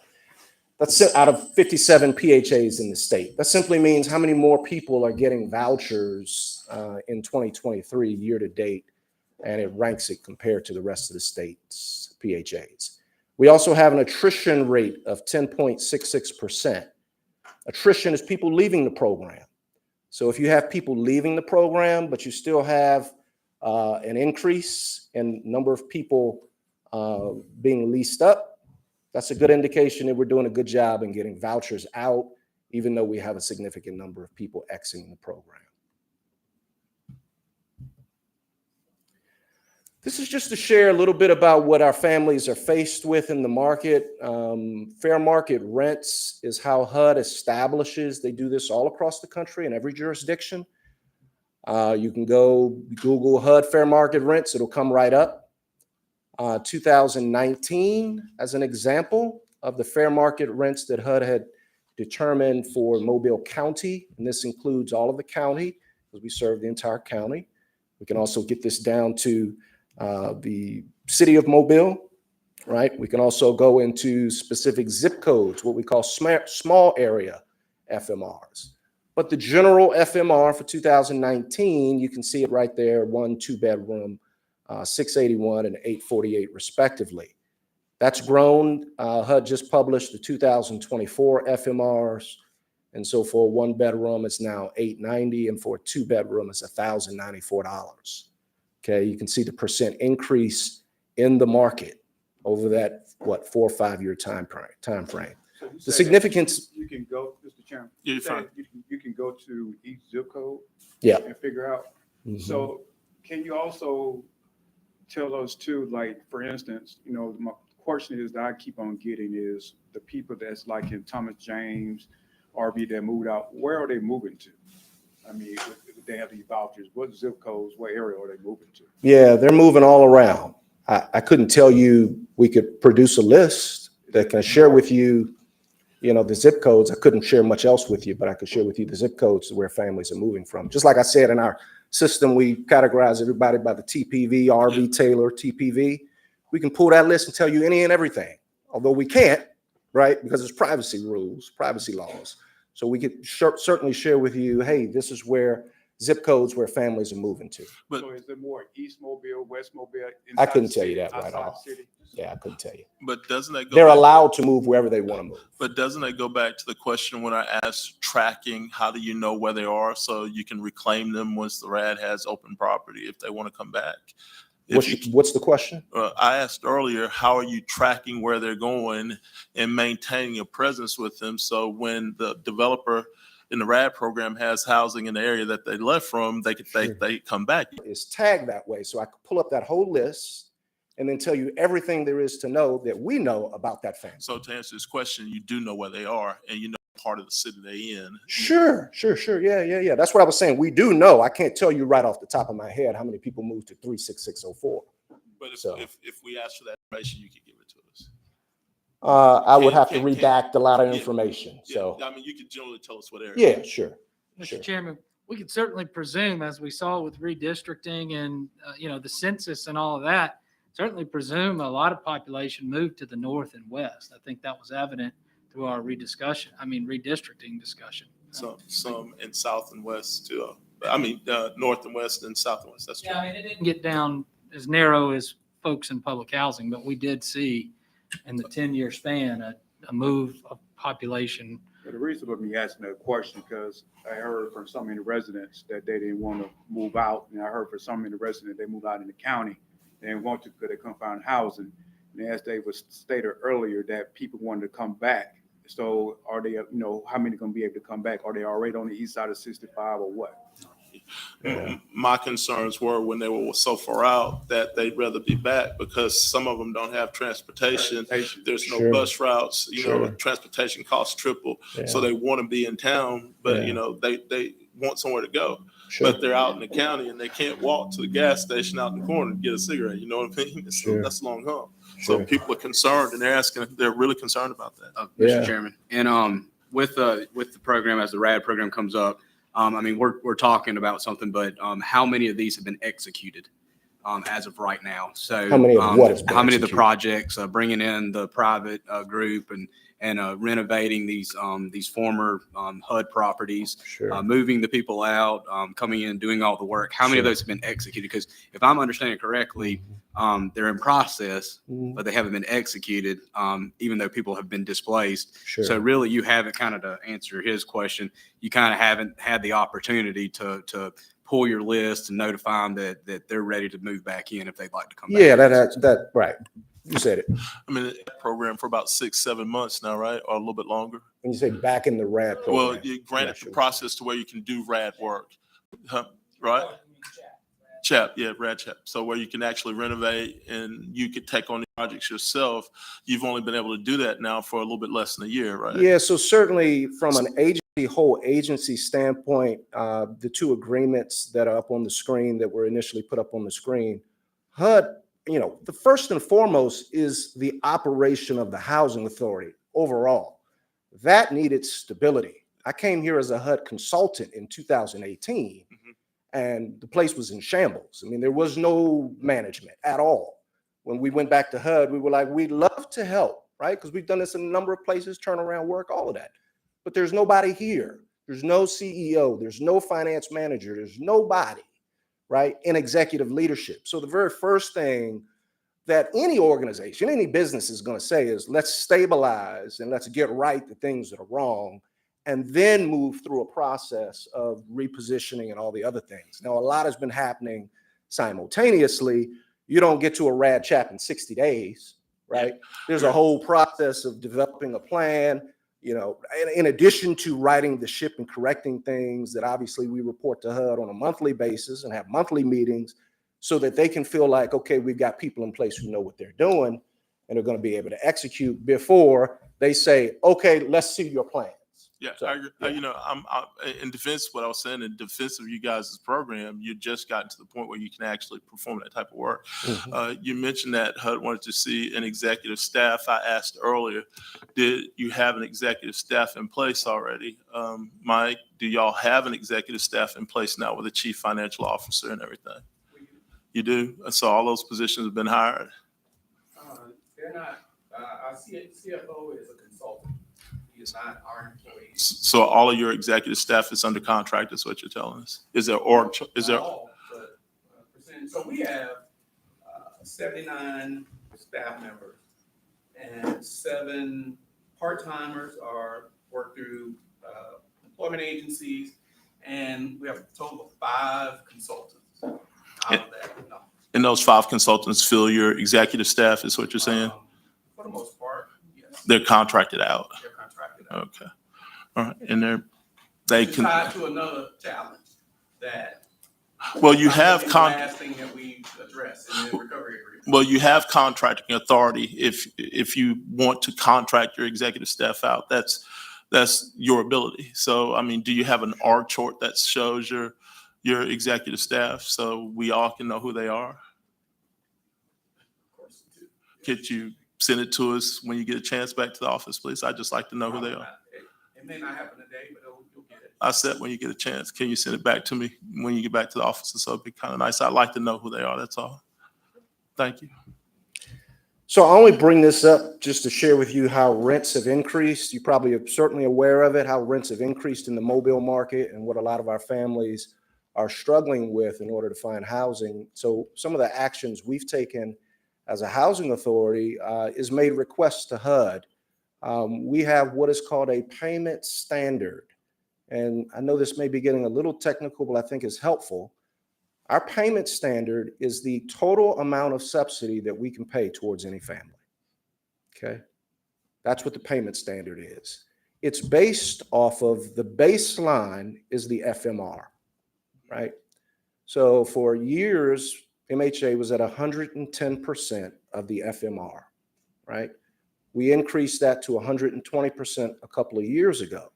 So while the market, as you can see, is at $890 or $1,094 for a 2-bedroom, we're 20% higher than that within the subsidy that we're able to put towards a family's housing and utility costs, because we also support utility expense. So that's why I put that up here. Go to the next slide.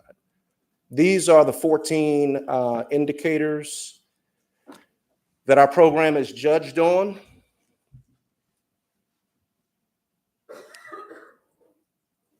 If you have any questions about any of those, you can. You said certainly ask that me. you're judged on, or they scored? Or they That HUD scores us on. They're Yeah. scored. That we're scored, judged based on. How we do determines a score, which then ultimately determines whether we're considered standard, high, or troubled, substandard.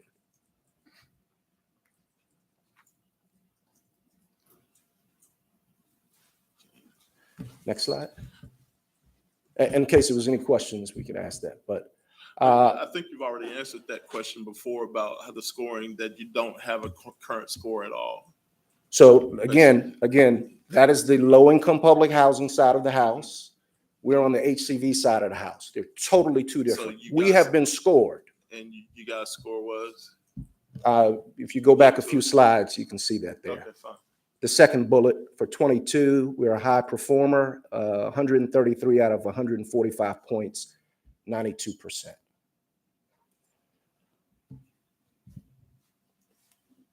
So one of the things, obviously, is our goal, and we try to do, is expand affordable housing opportunities. How do we create, incentivize, support the building, development, bringing on of new, affordable, or just existing housing? How do we bring that into our program so that our residents, and again, we have changed kind of our wait list mechanisms in terms of what we do in building a wait list. But if we were to open up our wait list, we would easily have 2,000 to 3,000 families on our wait list. We typically open up our wait list once a quarter or so. And we only allow about 1,200 families to join the wait list, and that wait list fills up generally in about 40 minutes. Okay, and we only do 1,200 families at a time, and we get a lot of complaints about, hey, you need to keep the wait list open, right? But unfortunately, some of our families move around a lot.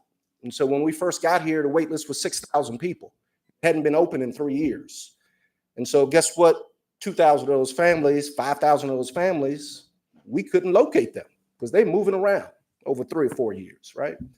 So it didn't make a whole lot of sense to put up a wait list and get 4,000 or 5,000 people on it then we're not going to be able to get to these people for 3 or 4 years. And then guess what? They're no longer there, and then they miss their opportunity. So we limit it to about 1,200 families at a time, with the goal of moving through those families within a 3 to 4 month time frame. Hopefully within that time frame, folks are in the same place, we're able to reach them, they're able to come in and get vouchers. And that's been very successful. But again, our goal is to expand opportunities for affordable housing. So we not only do biennial, I shouldn't say biennial, twice a year, we hold landlord conferences to invite landlords to do business with us. In fact, the next one is coming up October 26th. But we are also in the business of putting out what's called project-based vouchers. Now, it's a percentage of our pool of vouchers, right? So in 22, we issued an RFP, right, which is basically soliciting the public, right, to say, hey, we have vouchers available that we'd like to project base. Having those vouchers in your development. So if you want to build a 100-unit apartment complex, submit your requests, submit your plans, submit everything. We evaluate it, and then we made awards. We made 4 projects, were selected and awarded 305 new units and some substantial rehab units dedicated to HCV participants. Is that a capital investment, like an upfront payment? No. Just just So- giving someone a guarantee that you're gonna provide vouchers for X amount of units. So project-based vouchers, just like our HAP vouchers. Like if you're an individual and you own a house and you want to rent it out and that family comes to you, that voucher remains with the family. So they could go with you and then 2 years later decide we want to move to the next gentleman, want to move to his house, and they can take that voucher with them. If you bring me a 100-unit apartment complex and let's say, hey, we're going to issue project-based vouchers, then the voucher remains with the project. That's the idea, project-based. It's based in the project, right? So that if I'm a HCV participant and I want to come live in your property, I have to, of course, meet whatever standards you have as a property owner to say, yes, you can live here, or no, you can't live here, right? And we already have an agreement, a HAP in place, housing assistance payment contract in place for your 1-bedroom or your 2-bedroom or your 3-bedroom. Right? As long as I'm an eligible participant and I meet your standards for living, whatever your requirements are, right? Assuming they're fair housing and all of that, then I can move in and we will be supporting that rent with our voucher subsidy. When that person moves, assuming they have done a good job living with you, you haven't evicted them, right? If they're evicted, then we got a problem. They've got a problem. But assuming they have lived well, no problems at all, and they want to move, then we would offer them a housing choice voucher. So they're not just out because they didn't want to live at your place. We would offer them a housing choice voucher, and they go find someplace else to live. How long are the 305 units locked in place as HCV vouchers? Yeah, so HUD provides for 15 and 20-year contracts, okay, and we're looking at 20-year contracts because we want to make sure that housing is available for a good long time. Okay, so again, I just put in there valued up to $4.2 million per year in HAP subsidy. Again, this is a contract that will last over 20 years. It comes out of our budget. That $34 million budget that you saw there will come out of that budget to provide for the subsidy for those properties. And then we have their estimated development, redevelopment to come online between the second quarter of 24 and second quarter of 25. So next slide. This is kind of a good look at what those potential subsidy amounts come to and the unit mix as you see there.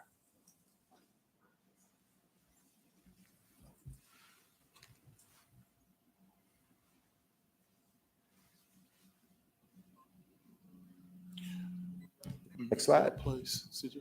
Thought that was- So some of the engagement that we participate in with other agencies, you can see there we host 2 HCV landlord conferences. We did one in May and we'll do one this month. I noticed on that previous slide, those are not all in the city of Mobile, are they? No, we serve the entire county. All countywide organizations. Yeah. So expansion of home ownership assistance option program. So we have had a home ownership assistance option program for a number of years. We've actually had quite a few folks when we came aboard who were already on that program, had purchased a home. We are providing HAP to the mortgage company, just like you or I pay our mortgage. We send a mortgage check, and the resident or the homeowner pays their portion to the mortgage company, just like that. We are working in collaboration with the City of Mobile's HOPE program. Okay, that program is predicated upon our folks coming out of our program who either have a voucher right now and are interested in the home ownership assistance option, which for us, the Housing Authority, is just a conversion, right? Same HAP. It's just the conversion from to the landlord now to the mortgage company, whoever the mortgage company is. We obviously don't represent or promote any mortgage. You can get your own mortgage or however that works for you, right?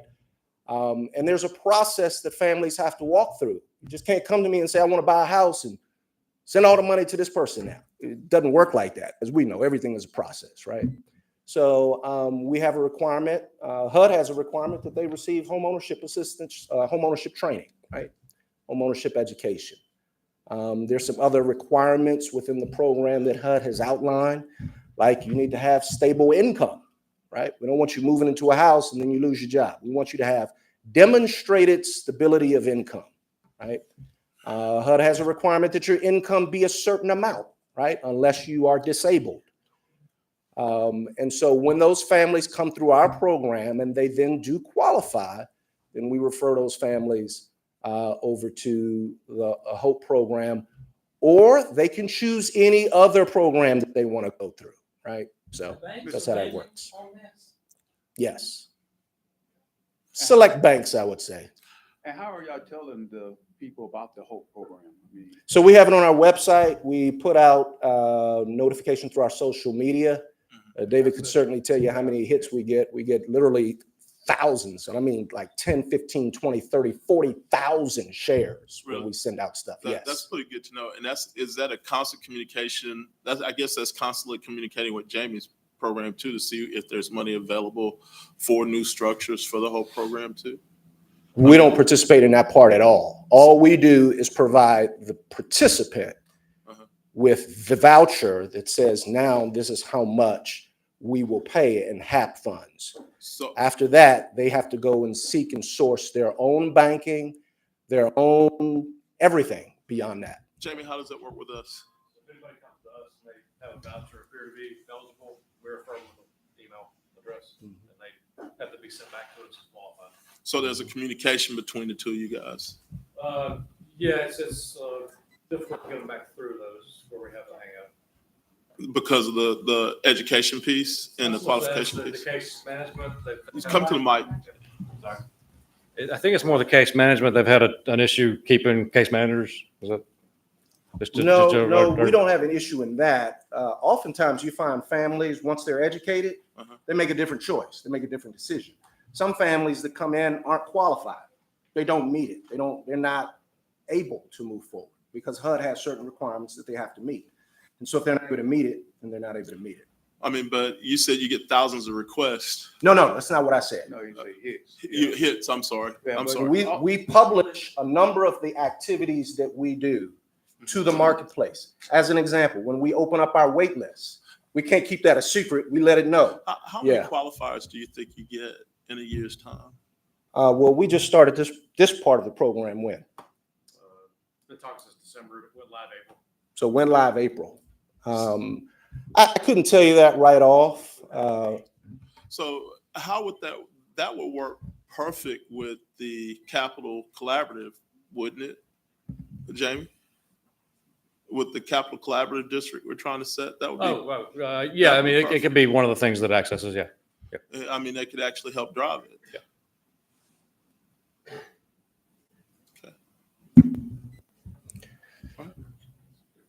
Any other One questions, thing Ryan? too, just remember that everybody is not really, speed up with technology and social media and et cetera.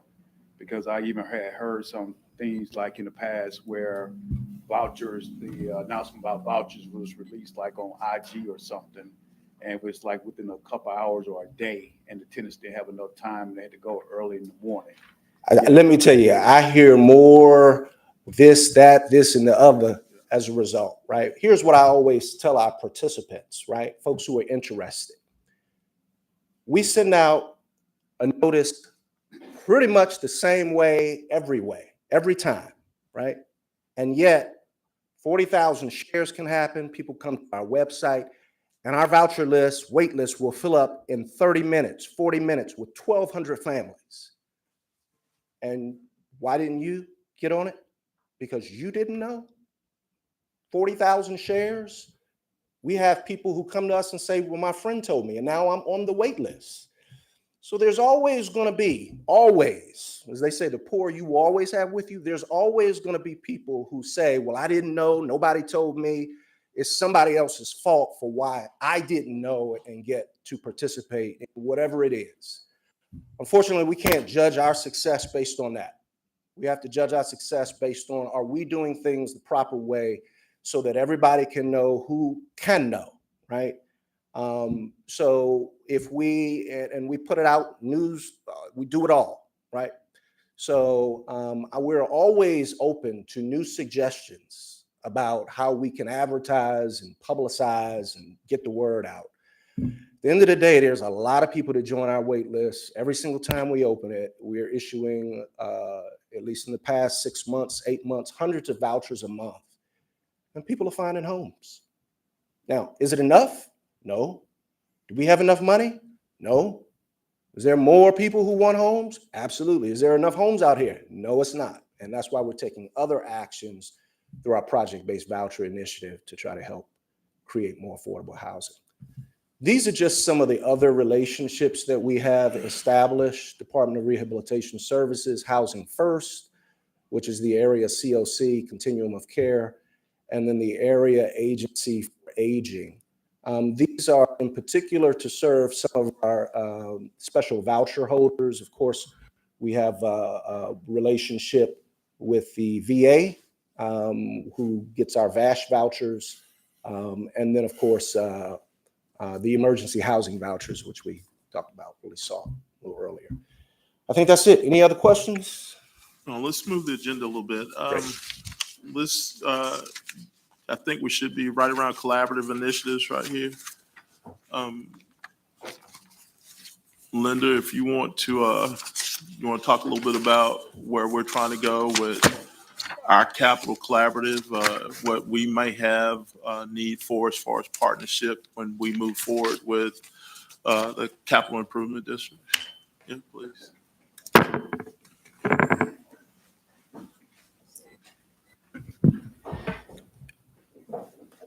The proposal for a capital cooperative district was on the city council agenda today for the first time for its first read.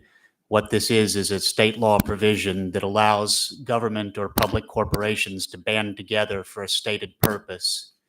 In this case, the purpose being to facilitate neighborhood revitalization. That is the term that we've used in the documents and the way we're going with that. And so that'll be assuming this council, as well as the county commission, the Downtown Redevelopment Authority, and the school board pass the proposal as it's gone out, then that will form a capital cooperative district, which will then have the power to assist with neighborhood revitalization. What we would like to see with that, and again, that will be a governmental, quasi-governmental body, that its board will be appointed by the city council, by the redevelopment authority, the county, and the school board. That will be very city intensive. 8 of the 11 board members would be appointed either by the council members or by the mayor. And what the goal is to find ways to take these blighted properties in the city and elsewhere and redevelop them and then get them by ownership, not by housing vouchers or things like that, but hopefully by ownership into the hands of people that might not otherwise be able to afford them on the market at this time. We are looking for opportunities to cooperate both intergovernmentally and possibly with the housing authority if we can work something out along that line. But again, this will be a quasi-governmental body, if it passes, that will have the remit to go in and try to eradicate urban blight, and within the county as well. It will have a remit over the entire county. In terms of funding, that will have to come from, on a voluntary basis, from the government agencies themselves. I believe Chairman Carroll, you've got some capital funds you'd like to allocate into that you have ready for that. We would welcome, of course, any other council member or any of the other entities that like to put funding in. Otherwise, the Capital Cooperative District does have the ability to do bond issues under state law. So this is in the very nascent stage. Like I said, the council began consideration of that formally today.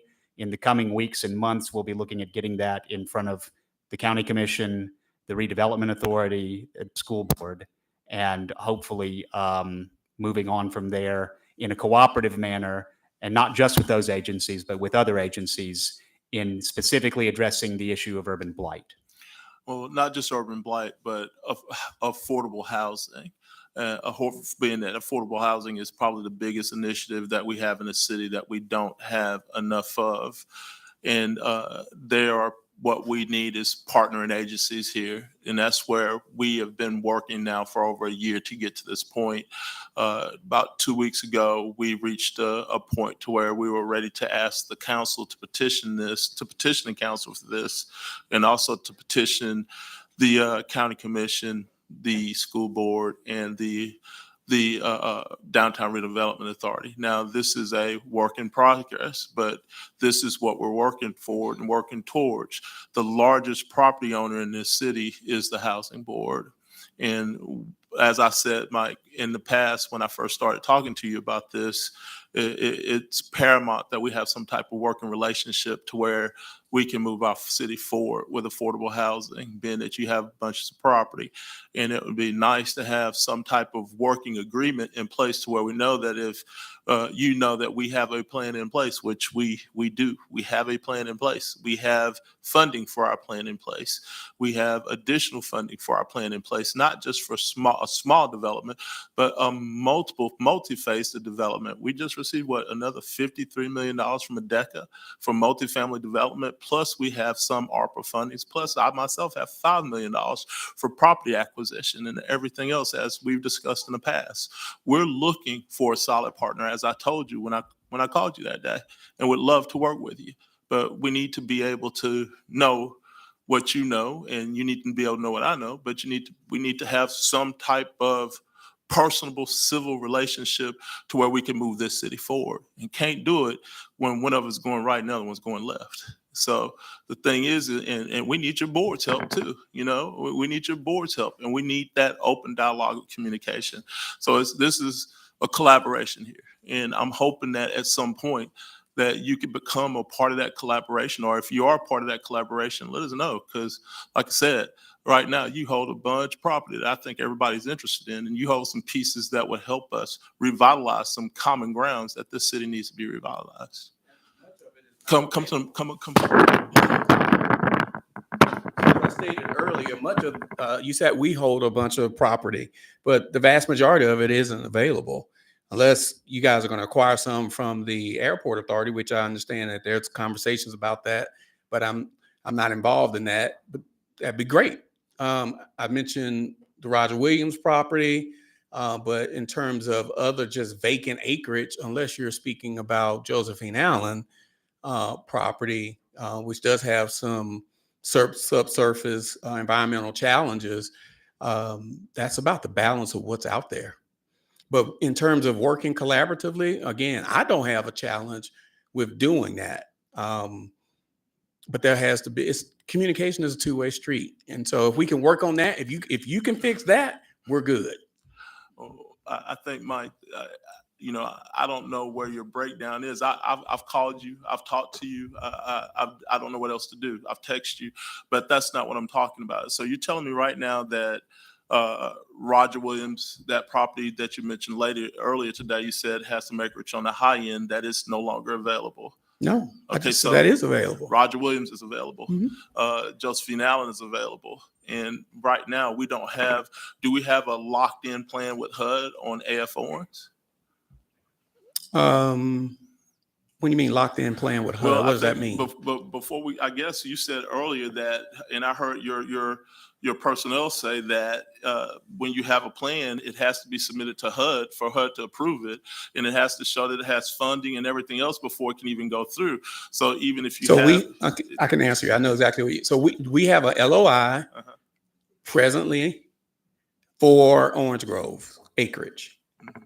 And so that's where it stands. Now, what I believe you're asking is, can we unravel that and then work out something with the city or what have you?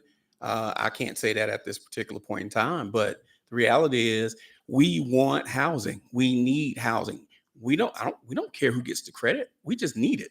But again, communication has to be a two-way street. So you're asking, and I'm saying this on record in public, I do not have a problem with communicating or working with anyone.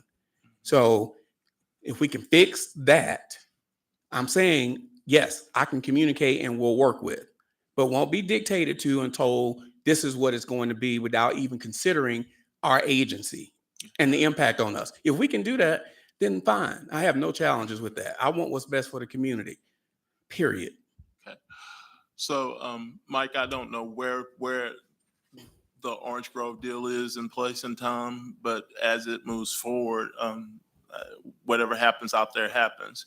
But I can say that from District 2's point of view and my future communications with Jamie, the administration, and everything else, I would personally have an interest, in District 2's density growing with housing ownership and replacement of housing in Roger Williams and Josephine Allen and anywhere else in District 2 that we can acquire the ability to densify and refurbish our neighborhoods that have been underserved for a long time.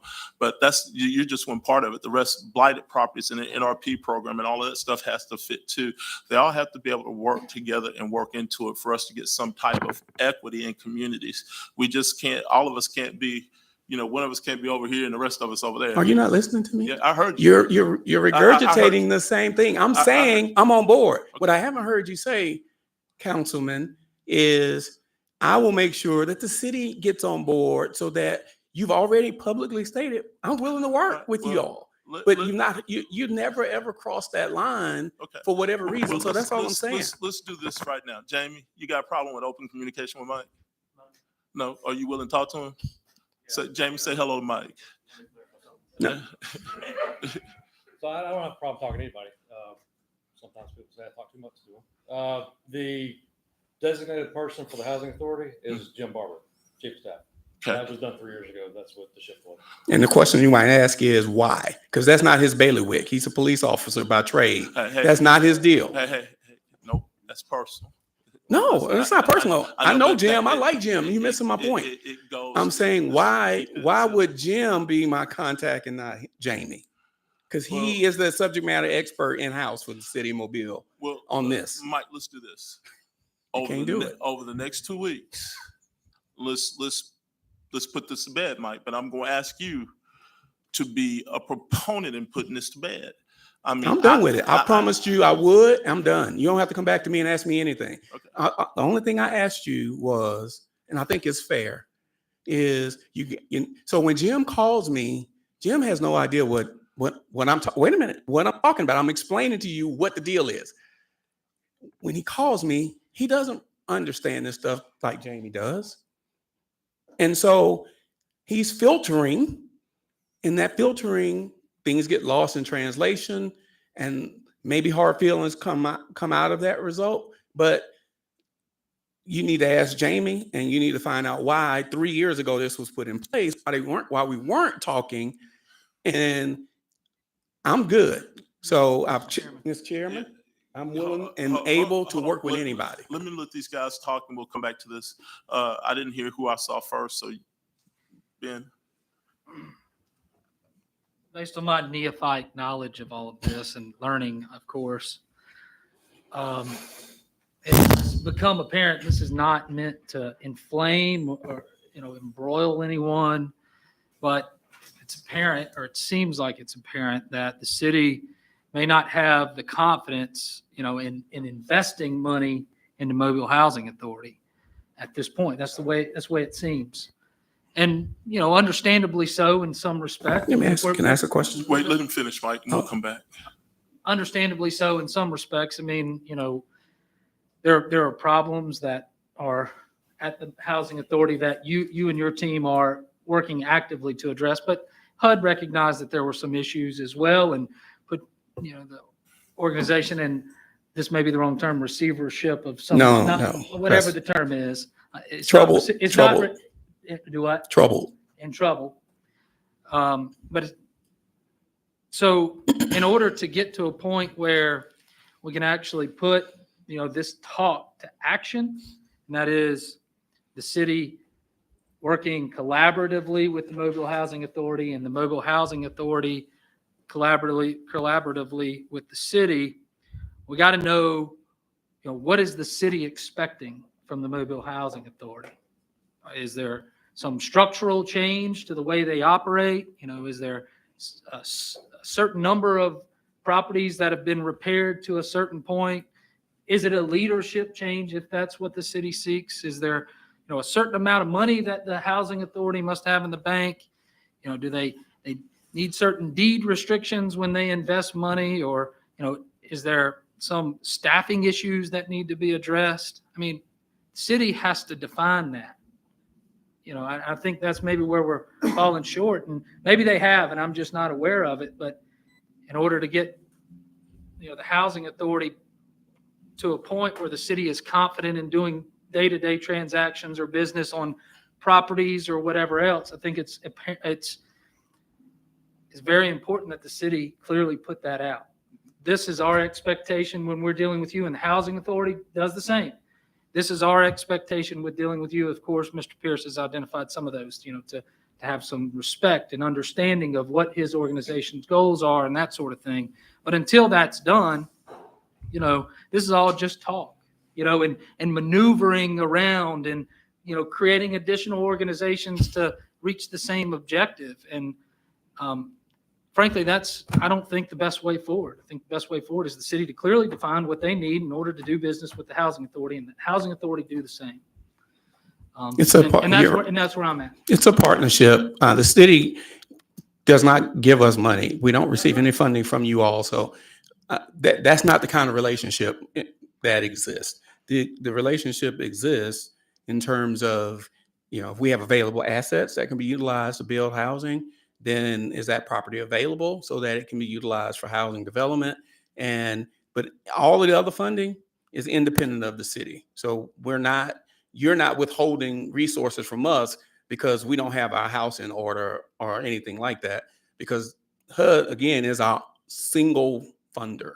And so there are enough challenges to go around internally and externally.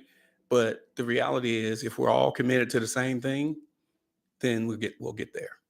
Well, I just think about this large book of violations, you know, that have been placed on the housing authority, and, you know, what's the aim, you know, and you know, the tough talk we've heard from you, Mr. Pierce, and saying, you know, it's sort of somewhat at times, you know, attacking the city. I mean, what's the aim, you know? And I think until we define these things, we're never going to work I agree. towards, you know, a transaction on a property, whether it be, you know, Orange Grove or one of these other places, RV Taylor. We're not going to reach any conclusion on that. It's going to be bickering and fighting all the way. And then the outcome, sad to say, is we don't approve affordable housing. And that's the goal. And I think the city has a goal that they want to approve affordable housing. The housing authority approves a goal, has a goal of improving affordable housing. But the back and forth and the using leverage and all that stuff ain't going to get us there. Right. And there's a lot of money there, of course. You know, the city's Right. got a bunch of money, you know, That they can utilize with developers on projects that we participate in. We'll participate if it's not via land. We'll participate via vouchers. But in terms of, you know, my comments and statements as it relates to the city, they're all rooted in fact.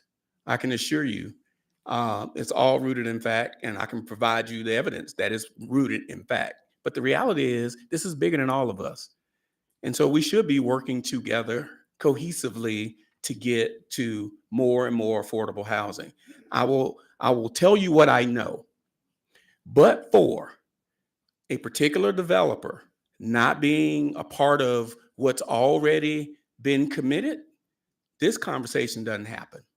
I can tell you that specifically. I can tell you precisely who I got it from. They may not own it, but it's true. And anyone who knows me, knows my character, not that anybody's above lying or not speaking the truth, that's not who I am. I don't go around looking for fights. But the reality is, that's what this is about. That's why the folks who are in the audience were here, because it's all tied to those things. And when you look at the flyer that has been that was circulated in advance of this meeting about city councils having me down here to get me right on issues at developments, that's the backstory behind this. I'm not making that up. Ms. Pierce, We're going to share it with you. nobody at this We're going to table- share it with you. Nobody at this table had anything to do with that flyer. I've even seen it myself. I think I even sent it to your attorney over there saying, where did this come from? Matter of fact, the night I got it from the chairman of your board. I know So you did, because I sent it to him. We don't even know where that came from. So I don't know why. It sounds like you're accusing somebody in City Hall of doing this when nobody. What I'm in City Hall saying had to anything you do with it. is, But it's not. it was your relatives who circulated it. If she And lives in she's the there- same woman If who she lives in who there, said Pierce- Mr. that Chairman. Mayor Simpson was going to Mr. Chairman. replace our board if they didn't fire me. Oh. That's before it became public knowledge. Mr. Pierce, I'm just telling it Mr. like it Chairman. is. Mr. Pierce, that I've got many relatives that live in affordable housing. I do not control them. So I All mean, right. I don't know what accusation you're making, but I don't control any of my relatives, and people are free to say what they want to say and do what they want to do. That's the American way. So All right. I don't know Thank what you. accusation you're making, but whatever it is, it's completely out of order. So, Mr. Chairman, Ms. Penn. thank you, Mr. Chairman. I want to join in with my colleague, Mr. Reynolds. Of course, I'm a neo here on the council, but I'm a concerned citizen as well. We get a lot of calls about housing. I commend Mr. Pierce on receiving, helping getting the housing board to the place that it's at today. I know you received it in a condition that, of course, wasn't great. But it's not about you, Mr. Pierce. It's not about the administration. It's not about the council, but it's about our citizens right now. They need housing. And right now, we are fighting like children. He is. And it's sad. It's sad because we're holding up progress in our community. Because we could be doing so much together. We're stronger together. We better than this. I always tell people that Mobile have an opportunity to show the rest of the state, the rest of the country, how we can move forward together. And we have a great opportunity to be able to do that. We have the funds to be able to do that now. So if we have the funds to be able to do it, let's do it together. Let's figure this thing out. And if we can't figure it out, then we really have some hard decisions to make moving forward. Because something is wrong. Something is wrong somewhere. And we can't be in our feelings. And I'm not saying your feelings is wrong, Mr. Pierce. I'm just saying that something is wrong somewhere. And we have to figure this out. Today we sit here for 2 hours and I don't even know if we got anything accomplished. Mm-mm. And so at a certain point, we got to ask ourselves, what are we doing? My suggestion is, is that what the city wants from the housing board, what the housing board wants from the city, and let's figure it out. And if we can't figure out, then we're the problem. It just is at a point, because if the housing board got the land, we have the money, we should be able to figure this thing out together. to move forward. It shouldn't be about who there's a lot of people don't like me. I don't care, but let's work together. Let's work together to accomplish this. And so my goal is let's figure this thing out. I don't know what happened in the past. I really don't care what happened in the past. I care that our citizens need a place to stay. And 3 things I know that's very important to people: where they live, what school they go to, and what church. I love where I live. I love where I grew up at. I love my community. I love my street. I go back. People who grew up and go live in other states, they come back to their community. So they want to live back in that place. So I know they want to, if they had housing, then they'll live back. So if we can figure this thing out, let's do it. Let's find a way to work together and not be malicious. And I ain't saying Mr. Pierce, you doing it. And I ain't saying the administration is being malicious. I'm saying no one should be being malicious in this moment because we mad at somebody, because we in our feelings, because we stopping progress. Let's figure this thing out together and move forward. Thank you, Mr. Chairman. All right. Mr. Chairman, I'd like to piggyback behind my colleague Penn, and pretty much, very disappointed. Very disappointed. I have been said I bully people just because just trying to ask some questions what the citizens that I represent wanted. Then I was accused this afternoon by being surprised after the email that I received. I copied it, and everybody at that church that evening, I passed that letter out with the housing board or what the executive or whoever wrote that letter had sent to me.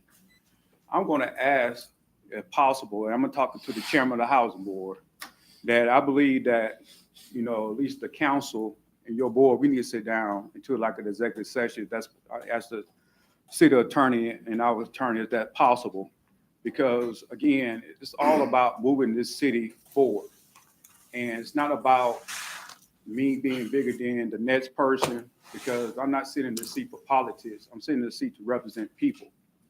And if I cannot give them answers, because they do not understand or they have not heard the correct answer, and I go to the horse and ask him, and he's like shying away from it, that's a problem. That's an issue. Because the thing about it is the people sent me down here to find out answers of their questions, and I can't give it back to them. I feel like I failed them.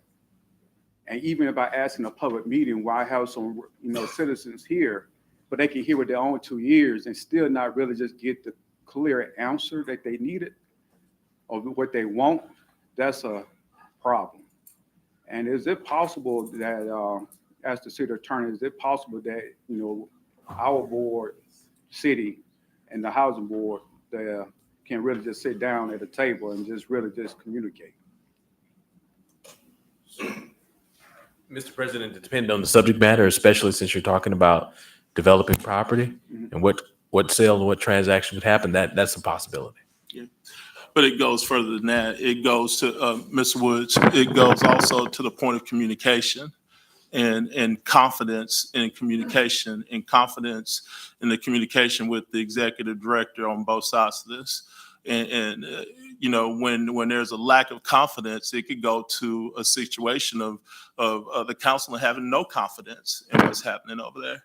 But you got to be confident, and we got to be, as a council and a housing board, this council and this administration has to be 100% confident that we're going to be able to move this city forward with any entity that we have. The State Enabling Act allows the mayor to appoint the housing board members because there is a want for there to be a synergy between the housing board and the city so that we would be somewhat moving together in some type of path together. And once you do that, we need to be able to move in the same direction when necessary to benefit the city. But when there's no confidence that we can do that, then that presents a problem. And that's where I am at times. I want to work. And y'all all know me. I go to the ends of work with anybody. It's been said that I can be difficult. But when it comes to being able to work with somebody and to get a housing project done, to get affordable housing done, then I'm willing to go the extra mile. But right now, I have no confidence. And if I had to issue a vote of no confidence, I would. That's what I would do right now, because that is where I am. But I am willing to work as hard as I can with anybody I can and with the current executive director that's over there to try to get and accomplish a goal. But right now, I am unconfident as a council member. And I too request that we go into executive session and we discuss these issues. We need to do it as soon as possible. Because the longer we wait, the farther we're gonna get behind and possibly losing a lot of resources and citizens. As chairman, as chairman of the housing board, first of all, from a collaboration standpoint, the board is definitely open to working with the city. Thus far, no one's ever come to us as a board and said, these are ideas that we have. This is what we want to do. Can we do it? How do we get there? So we haven't had that conversation. What we need from the city is we have vouchers. We're ready to put people in housing, but we don't have houses to put them in. So whether the city builds them with us, without us, has their own program, or we do a joint program or whatever, we don't care. We just need housing to put our citizens in. Now, some things that we might be approached about, we can't do from a HUD standpoint. That gets under people's skins. Sometimes it takes some maneuvering that we might not be comfortable doing to get to that end result. But from a communication standpoint, I'm speaking for the board. We definitely have no issue meeting with the council if it's allowable to hash that out with an understanding that some of the conclusions that we may come to might not be what you want to hear, but the things where we can have a meeting of the minds and work something out, we're more than happy to work that out. And our executive director is happy to work with you as well. But and we can hash that out over time. From a no confidence standpoint, the authority has been doing since I've been on the board, achieving our task of trying to get off the recovery agreement. We've done enough so that HUD has now allowed us to do some things. When I got on the board, HUD wouldn't have let us even entertain the conversation about selling property to the airport or anybody else. So the fact that we're able to now get some LOIs, get some things moving, shows that we are making progress. We might not be going exactly in the direction on certain issues that you want us to go in, but we are making progress. So to all the council members, we'll be more than happy to sit down and reach some consensus so that we can get an open dialogue and move things forward and not bicker, so to speak, or keep hitting these inroads, because again, we want to put people in houses, and that's what you want to do. That's what we want to do. And so we would like to see how we get there, and we're open to working with you to get there. Thank you. I think, and you're nail on. The most important thing is that we're all here to serve the people, and the people need our help, whether it be the housing board or the city. That's our overall goal, is to help people. And I don't deny that that is what the housing board is done. Matter of fact, I commend y'all on everything y'all have done to this point to get to the level where you are. I know it's difficult coming from one environment to the next. And I know that there's certain things you all have to learn to get to where you are to make these things happen. But our goal as a city, as a council, administration, and housing board is to serve the people. And the people need our help. The people do. And we need to be able to provide that help. And the only way to get there is to get there. Now, we've been here 2 hours. It's headed to 4 o'clock. If there's any other questions that this committee has, council, is it anything else? When is your next meeting, Chairman? Next Tuesday. There's also some housekeeping things I wanted to talk about today. This bonder has some court dates coming up for some unanswered things, and those court dates are, I want to say, in a week. First one's on the 18th of October. on things that, the Nuisance Abatement Act that affects everybody in the city, the housing board and everybody else, where we make the common citizen even adhere to the property and make sure their properties are cleaned up. There's some court dates coming up with things that the housing board needs to address. I hope that we can get those addressed before those court dates so we can make that happen. You know what I mean? Because the things I see in here are bigger than some of the problems that we have in common everyday properties that are vacant on the streets, where we're forcing people to tear them down, and force liens on those properties. So we can move forward and getting all that stuff done. It needs to be done. And the next court date, I think, is the 8th. This could snowball, and I don't know if the board knows about all of this. Okay, so yeah. Right, but I mean, Mr. Gant, even in the city, when there are derelict properties that are going to be torn down, the property owner has to adhere to the Nuisance Abatement Act. Even knowing that there's a property owner, you just can't leave them neglected because they're going to be torn down. They need to be secured. I mean, even though they're going to be torn down, you have to abide by the law. If this city is making everybody abide by the law, then the housing board has to abide by the same law that everybody else does. And I put that out there because we didn't get a chance to talk about it, but that needs to be addressed very quickly. I mean, very quickly.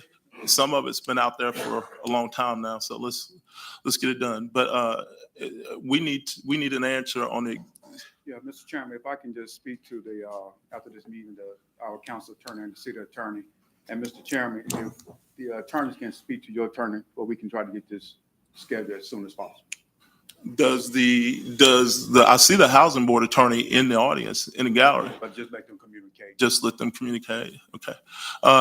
We've been here 2 hours. I'd like to adjourn this meeting, but let me say, Mike, thank you to the housing board, to the staff. Y'all did an excellent job in presentation of the information and clearing up a lot of things that were unclear. We really appreciate that. We appreciate your candor and the effort to move forward. Thank you to the staff that came with them. Let me thank Pat and Greg for you guys being here. If there's any other information that needs to be disseminated, please let me know so I can get that out to everyone as quickly as possible. To the administration and the team for being here, we really appreciate it. Thank each and every one of you for your time and effort this afternoon. I look forward to moving this city forward, and I look forward to Mobile being the best city in the state of Alabama. Thank you for your time.